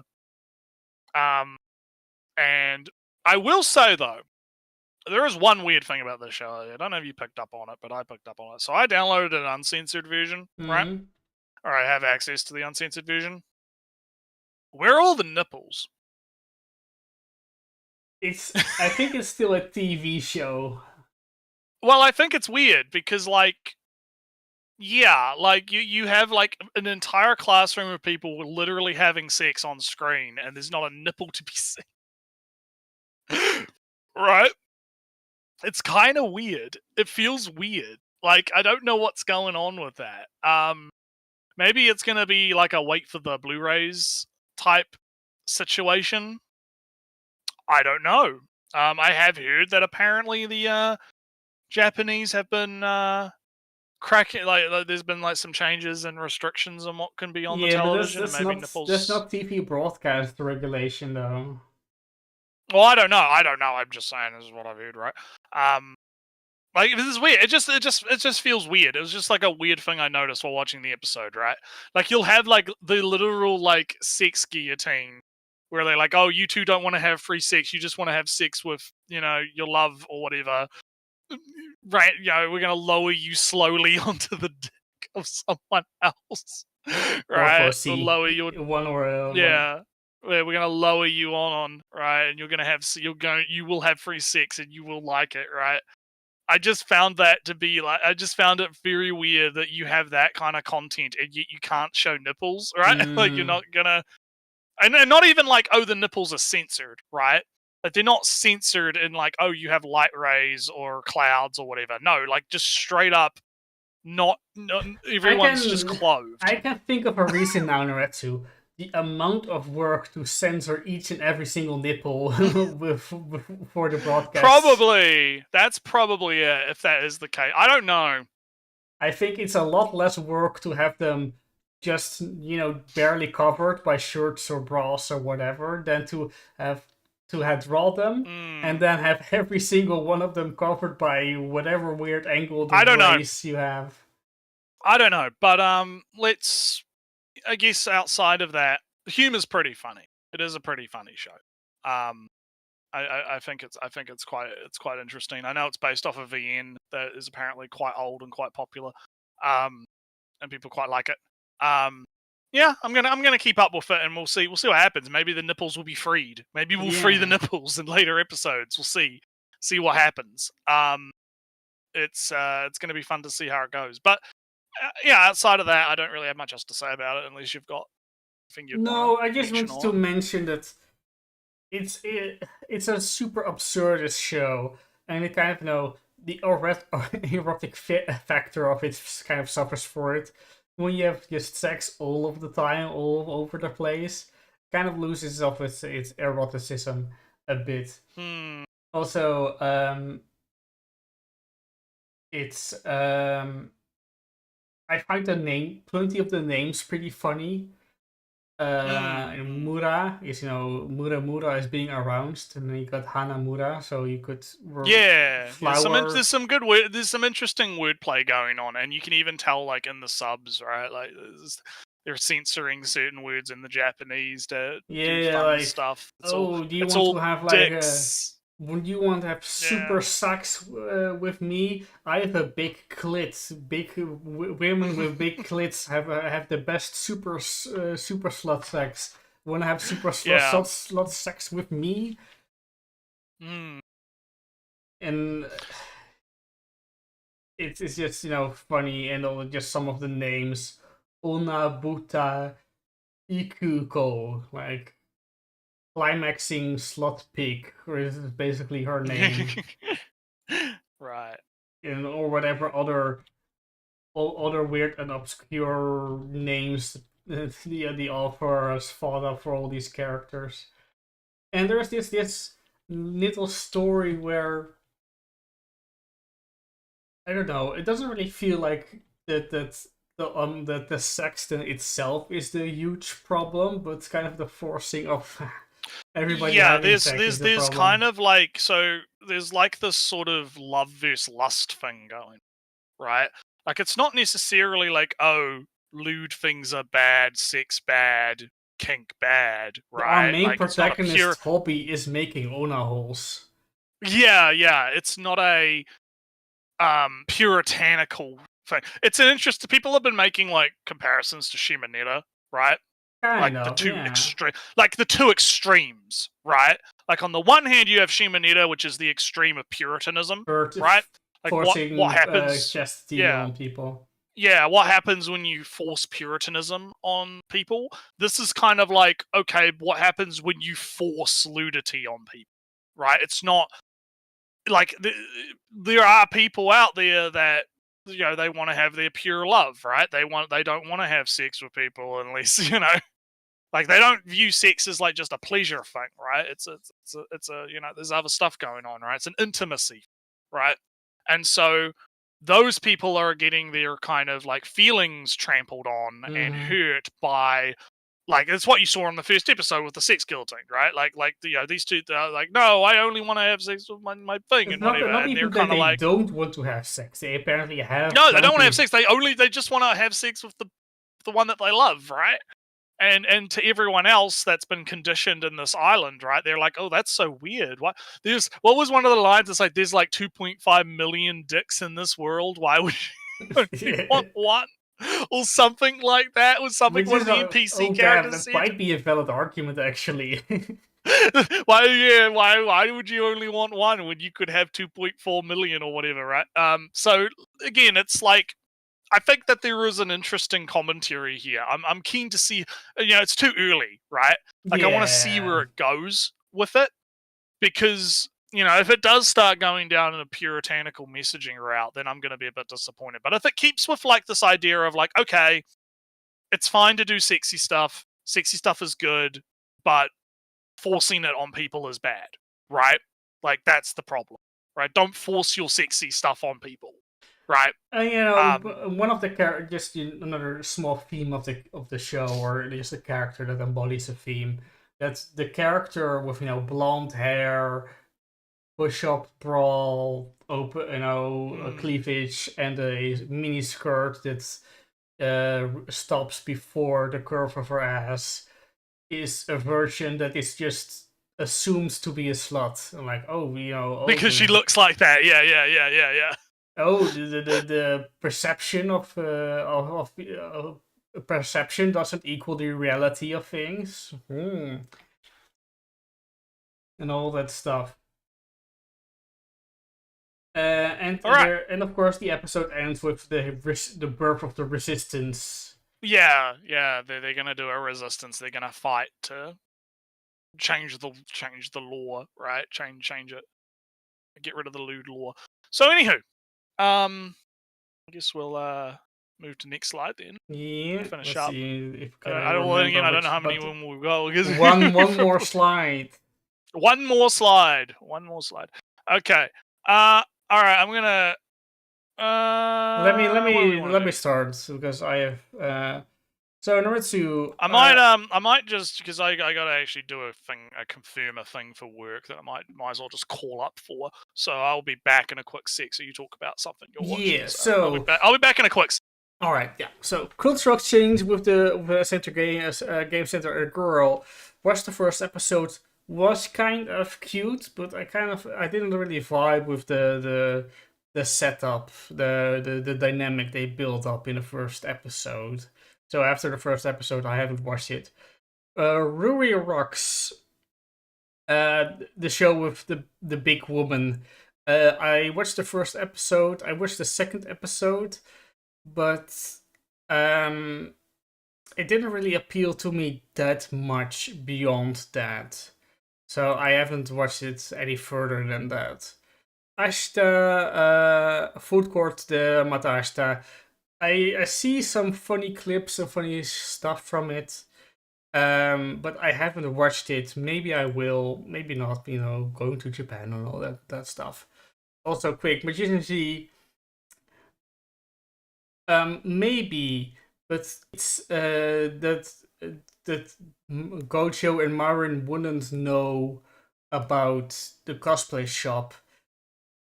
I kind of feel that after spending so much time without it. All right, there we go. That's now sorted. Yeah. What are we doing? Oh, you've cut some. Oh no, you're guillotining the shows, Ellie. What's going on? Sex guillotining the shows. Your sex guillotining the show. So give me a quick TLDR of what they didn't get around Food Court. Watched Ruri Rocks, with the big woman with her warhammer. Oh yeah, big woman. Yeah, I've seen some clips of that. The show itself premise didn't appeal to me that much after watched the second episode. I didn't really feel like watching the third. And Game Center Girl didn't like the setup, the dynamic they built after the first episode didn't appeal to me, so I didn't watch the second episode. That's it. Also, was addressing Magician that Gojo and Marin wouldn't know about those shops. I can't believe they wouldn't. I can't believe they wouldn't know about it. But I kind of felt that they would have been introduced to it sooner than now on their own in research for costumes or being told by some other person in the store or something. Something like that, yeah. Or just another cosplayer on during the events. So that's it, right? Okay. It's a little bit late of an introduction. Right. So, okay, so do we want to do Dan to Dan then? Because we can both talk about. Yeah, dude, let's do the Dan. Yeah. So Dan to Dan's pretty fun. Good animation quality is good. We're keeping up with the level of consistent quality in Dan to Dan. Continues right where we left off, of course. Continues right where we left off. I'm very I like the we've got Evil Eye, the introduction of Evil Eye. He's possessed our childhood friend man. Is doing big fights ensue. Very cool fight scene. Meanwhile our main girl is trying to kill the worm. We're gonna set the house on fire. Use the water. Bring the worm out. Right. Worm gets into the sun and gets killed by the sun. Right. Big stuff. It's kind of, there's a lot more than what I'm kind of recapping, but I kind of want to just not necessarily zoom for it, but it's good. It's solid. I will also say the opening has actually grown on me a bit. I think I mentioned last week that the opening I wasn't as keen on it as I was the first one. It's grown on me. I'm a bit more into it. It's pretty good. Good song, pretty fun. Yeah, I just feel that there's like I said the last time, right? That the first episode is all kind of creepy and vibey and things in the shadows and whatnot. This kind of feels like there's a kind of more back and forth between. Sometimes it's a bit slow, but most of the time it's pretty upbeat, which the characters are. So it kind of feels like it kind of fits more with the characters. While the first episodes, the first OP kind of vibes more with the creepy discovery of the whole thing, but kind of even in the show itself. Well, I mean, and it makes sense. It makes sense with the context of stuff, yeah. But yeah, no, so far the last couple of episodes, right? It's been very fun. Good animation, good fights, good humor in parts, right? Learning about things. I have to say that there's not much of a theme yet. Of course, this is second season and it continues right on, so there's no real this series ended in the middle of an arc, so I can't. Yeah, it was can't really very say weird. for, A very this weird point to means, end it. Yeah, a very weird point to end it. Right. or the start of the next arc. So it's kind. I can't really say for, the theme of this arc is because it's already it's kind of set up to be, or has not paid off yet. So I did find it quite funny how. Okay, so we mentioned that the family that's been sacrificing people to the womb, they get eaten. Well, they get thrown up. Oh, yeah, cool, you guys survived. And they're like, you don't know what you've done, and then the volcano erupts. So they're kind of semi-right in some way all along. They were kind of semi-right in a very morbid, kind of weird way. Now the volcano's exploding. Why the killing of the worm causes the volcano to explode? I don't know. I guess we'll find out. One funny thing, Nretsew, when she goes something like, "Oh, you did this," and her eyes are whole bright yellow, and her eyelashes are like the mouth of the worm, as in the poster. Both of her eyes are like the mouth of the worm, with eyelashes up and down and bright eyes. So kind of looks like what the worm looks like. Kind of tells me that they are in completely entranced, or kind of just vessels, or envoys of the worm at this stage. Even if they're if they're totally human, but they're just so in service of the worm, they are speaking almost on behalf of it. Not literally, I believe. So we'll see how it goes. We'll see how it plays out. Yeah, it's and very, one small detail, it's still good. When Evil Eye Gigi captures Okorun in the house, and he's going to beat him up, and then Okorun goes, "Hey, let me just do my reps on you," and his squatting reps. And then he does 5 sets of 20 squat reps and defeats Evil Eye. It was a funny moment when the thing in the previous arcs suddenly appears again in a combat form. So anyway, I see you've got Girls Love Show, big lesbians, lesbians doing lesbian things. How's that going? It's funny. It's Bochi the lesbian, if I want to continue. Bochi the lesbians? Alright, sounds pretty good. So I haven't talked about this at all. So let me just very quickly go through it. Girl in the middle was an introvert, gamer girl, no friends, etc. Then for high school, she moved to another high school, which is a little bit further, but people don't know her as much. Well, and with the help of her sister, she went through a whole makeover, cut her hair short, did the hairpins, did makeup, etc. Skirt shorter, learned the lingo, and for a whole high school debut, being popular. And Nretsew, it worked. She is in the in crowd with the most popular girls around in the whole school. She's the best friends with them. They're all around her. And the top girl of them all is the blonde girl on top of her. And through a accident and happenstance, she kind of confesses that, oh yeah, hanging with you guys is kind of tiring.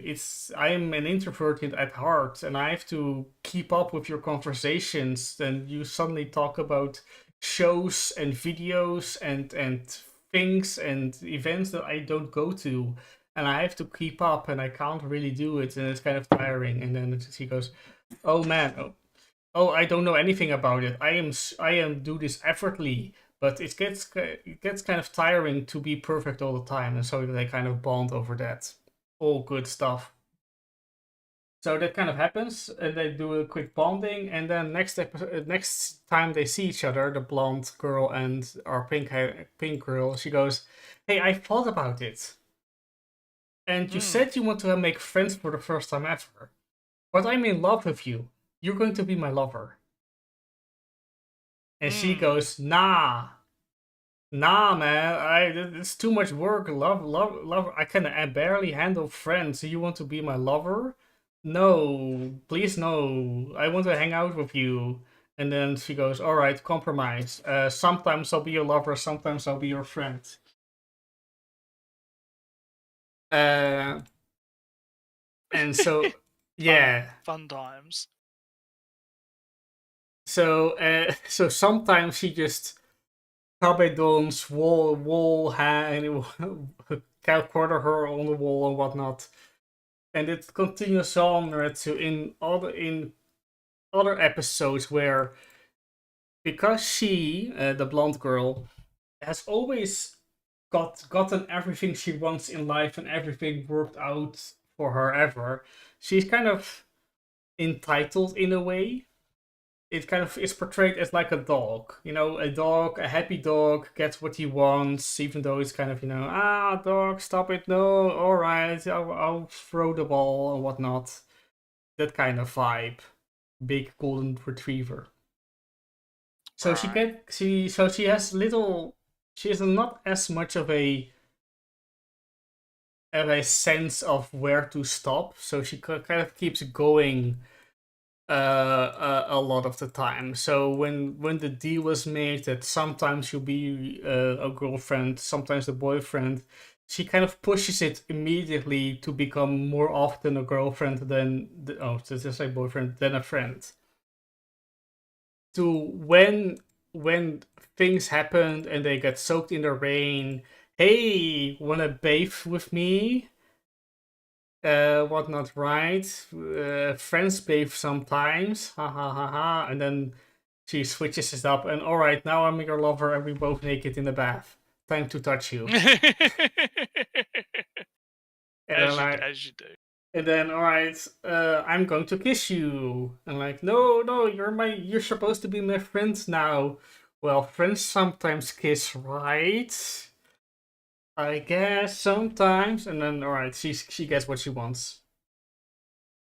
And Nretsew, that kind of continues on, where it kind of introduces that the other characters might also have a liking to her. And Nretsew, she immediately, blonde girl, got immediately super jealous. She was working in France for a fashion thing, doesn't matter. And when she finds out that her lover has another girl over for fun, she kind of just runs back to Japan and shows up at her house unannounced and goes, "Hey, friend, I am here now too." And with some things, she's alone with her in a room, and Nretsew, first thing she does is push her to the ground, open up her dress, unhooks her bra, takes off her panties, and then gets caught by the main protagonist's sister, and then she gets slapped in the face for taking it too far. Oof. So Nretsew, things are happening. She's a very clingy, pushy lover, this blonde girl, and she's going to get competition from the others. And I haven't mentioned all the other characters, but they're after quirks and fun. Black-haired girl praise for the demise of the blonde-haired for all the time that she's on screen. The greenish blue character is kind of a brat and goes, don't wanna hang out though, and it's kind of, wanna chill. Yeah, wanna chill instead. Wanna chill instead. I'm tired. That's her vibe, and the kind of the brunette in this case then girl is kind of somewhat motherly and very considerate, so you kind of wanna hug her and touch her in that sense, that kind of character. And her goal of having friends in Nretsew, her goal of having friends in high school Nretsew might fail because they all become lovers instead. As you do. Funny. So yeah, it does sound kind of funny, and I have seen a couple of clips here and there of it. So yeah, it does seem like a good one. So anyway, I guess I can hype the fuck out of Cleavitas. I mean, Because I'm I am gonna watching it. become Cleavitas's #1 fucking hype man. Because I want to say something holy first, shit. Nretsew, because we talked about the first episode, right? Pretty sure we did. Pretty sure, yeah.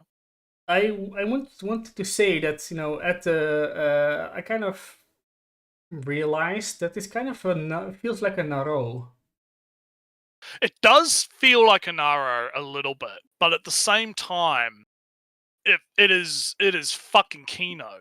Yeah, It is so good. I guess It I is just had the so realization, fucking like, good. oh, this feels like a Naruto beat, like main character. I believe it is based off a manga, I believe, but I don't know what origin. Like, maybe it has origins in Naro. I'm not sure, but like, it is fucking great. Like, straight up, I think that Cleavitress or Cleavitas, I think it's pronounced Cleavitas because that's how they say it in the show, right? Because that's like the name of the demon, right? I think this is the sleeper hit of the season. I think this is the one everyone's sleeping on that's actually really fucking good. And it's like, it's because of a number of factors. Like, the first thing is that it is very much rooted in this dark kind of fantasy setting, right? Where you're seeing like there's dark shit going on. Like, you have the slavery and you have there's a lot of gore going on. People are having their heads cut off. There's a whole scene where the hero girl gets brought back to life after she kills herself to escape, right?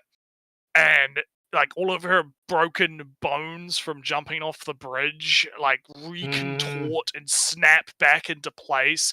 And she's describing this in the show as like agonizing because she's feeling every single bone rip through her body as it heals, right? Also, don't forget all the blood that is going back into the all the blood is going back into her body organs through the suddenly veins. expand with blood again, and Yeah, and it's brutally described and shown in the animation and the voice acting and just how it's presented, right? And then of course you also have the implications of, the slaver is like feeding people to these monsters and is doing weird like dark magic witchcraft type stuff to control these creatures, right? And he's gonna use magic to do, bad stuff, because it's actually even presented that like magic is like a new thing in the world. Like, it's something that's new and hasn't really been explored that much, which I think is fascinating. Like, it's kind of like we're in an interesting point in this world's history where, like, it's almost like if you set, like, the setting was like the technological revolution, right? Or the industrial revolution, right? You're setting the story right at the precipice of, like, something that could possibly, like, change the entirety of the world, right? And that kind of goes into the world building aspect of it, right? Like, there's this whole multiple different races and kingdoms. All the kingdoms are like vying to take control now of the kingdom that got destroyed by Cleavitas because they want to have the ability to forge the hero weapons, the red weapons out of the ore, right? Like, they want to be able to do it so that you're going to have like this kind of like freeway kind of fight going on, right? To try and get control of this technology, right? And all the while, Cleavitas is like gonna raise this child up to be the new king from the shadows, and is gonna see how, he's interested to see how this plays out, whether or not this child will live up to the promise of the person that, gave it to him, right? Yeah. And all of this is like, it's just fantastically done. What I really like in Nretsew is the upscale flashbacks. Where the flashbacks are almost like they were originally made at 3060p or whatever the I noticed that actually. Yeah, like the flashback was like blurry and different. Yeah, it kind of feels like it was made to be at 3060 or whatever the old 360p YouTube compression. Yeah, and then it's blown up to be 180 or whatever it is. Yeah, but it works. It works though. It's interesting. Yeah, it kind of feels also like it kind of feels like the shows that were airing at that time, kind of this darker, edgier fantasy with, she's all blood and one eye open with and her pupils going on different ways because she's dead before she's resurrected again. Yeah, that kind of gore, kind of semi-gory, dark fantasy-ish. I don't know if it's dark fantasy because there's a specific thing. I don't know like what I would. I think narrow. It is definitely. It does have that kind of narrow feel to it. But it feels. It's like it's weird because like I wouldn't say it's like Berserk, right? No. Because Berserk is like a completely different vibe to this, right? But it's in the same. It's almost like family. Like it's like cousins. Right. So when I feel they feel like cousins. So whenever the flashback comes in at 360p, it kind of feels, oh wait, this flashback is from the same year that Berserk aired. Kind of feel. Yeah, I see where you're coming from. Yeah, that could be an interesting way to interpret it. Yeah. It could also be like a representation of like her memory, right? Like how she's remembering something, and like because as we know, like memory is not absolute, right? Like you can remember something in a different way to what it actually was, right? And memories can fade and get blurry and change and have issues. So she's like just recalling, like it's art. It's trying to show through the artistry of the animation, right, through a deliberate directorial choice, like what it's like to remember something. Right, in a sense, in the heat of the moment, because she's fighting these bandits and she's like remembering doing sword training with her dad, right? And her dad is like, "Oh, you need to be able, the ricochet of the sword.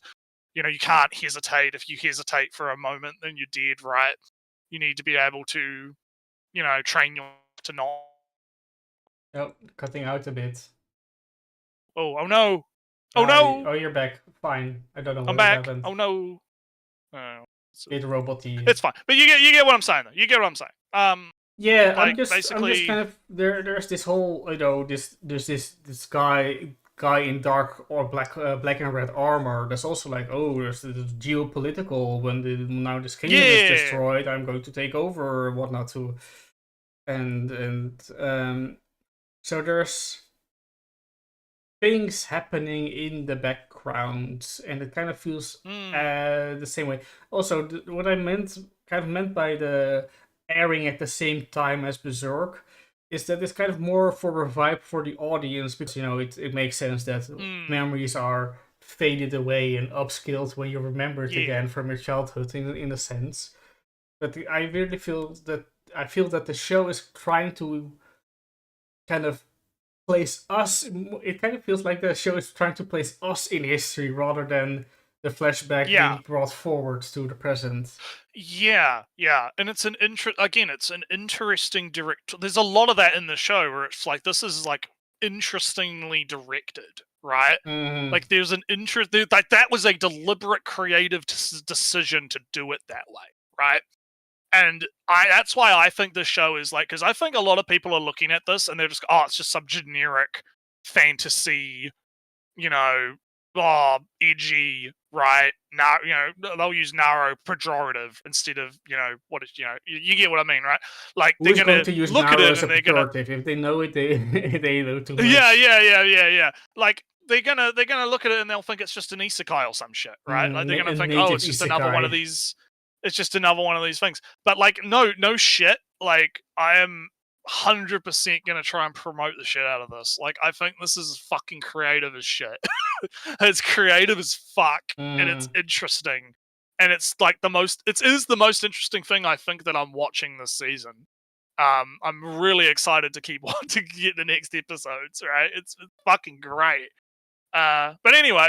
I don't have much else to say other than just gushing over how good it is. So, yeah, it's not my favorite of the season. I think normie opinions nerds that might go to Dan. Let me just run through these. Well, I mean, it kind of depends. I think in terms of like. Like I don't, I've talked about the other shows I'm watching this season, and it's not like, they're all pretty good, right? Like, there's nothing that I would say is outside of the one that I dropped, right? Taco Peas. I didn't have a thing for Taco Oh, Peas. we don't need to talk about that one. Don't worry about it. It's all depressing. I don't want to anyway. really talk.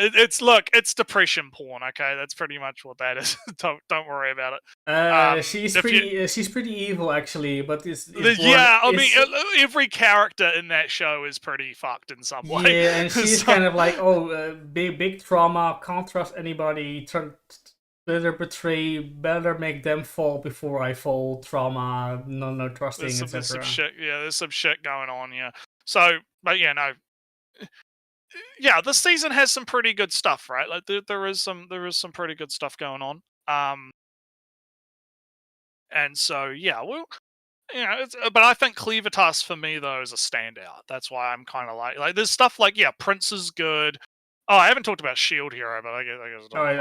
Also that we got too many shows. I forget shows. Yeah, Shield Hero is basically just like he's trapped in this kingdom. He's trying to get out. He's doing political maneuvers and shit, and whatever stuff. Whatever, it doesn't matter. It's fine. Whatever. I have Shield Hero somewhere. I mean, it's kind of forgettable. Let's just say that. Oh, you Flash trying to find Shield. Yeah, if I have Shield Hero. Okay, whatever. It doesn't matter. Like I said, it's fine. Like Shield Hero is alright. Seven Prince, it's alright. Panty and Stocking is alright. Like, there are all of these shows that I'm watching alright. Arknights is another one I could talk about, but again, there's too many shows, too many goddamn shows to talk about. Arknights has been really good. But for me, Cleavitas stands out as like this is actually really interesting, right, and creative, right. So I'm very keen to see how it goes. But anyway, I guess we could call it there. I guess because like I said, I don't need to really get into Arknights or Shield Hero, so. It's all fine. We can save that. We can save that for when we come back from break. Yeah. So we mentioned the break a couple of times. The first possible time I could do a stream, but I don't think it will happen actually. Would be like the 23rd of August. But it might take a week, maybe a week or two extra, settling in, getting the right time. Yeah, so the next stream might be like end of season anime maybe recap. Well, it's like we're on episode 3, and we got like 3 or 4 weeks, 4 weeks, then we are episode 8 or we'll see 10. We'll see how it plays out, but like the TLDR is Ellie's basically going to Japan for a month. We're gonna be kind of off. I'm not planning to do anything in the interim because I'm just too busy. But we'll just see what happens, right? We'll see what happens. When we come back, maybe we could just do an anime chat, or maybe we'll find a video or something. We'll see what happens in the interim in that month. Maybe an interesting video will show up. Hopefully, it's a whole month. Yeah. But anyway, that'll do us. It was a good chat. Good time. I hope everyone had fun. See you all in like a month at least. Yeah. All right. Bye. Later.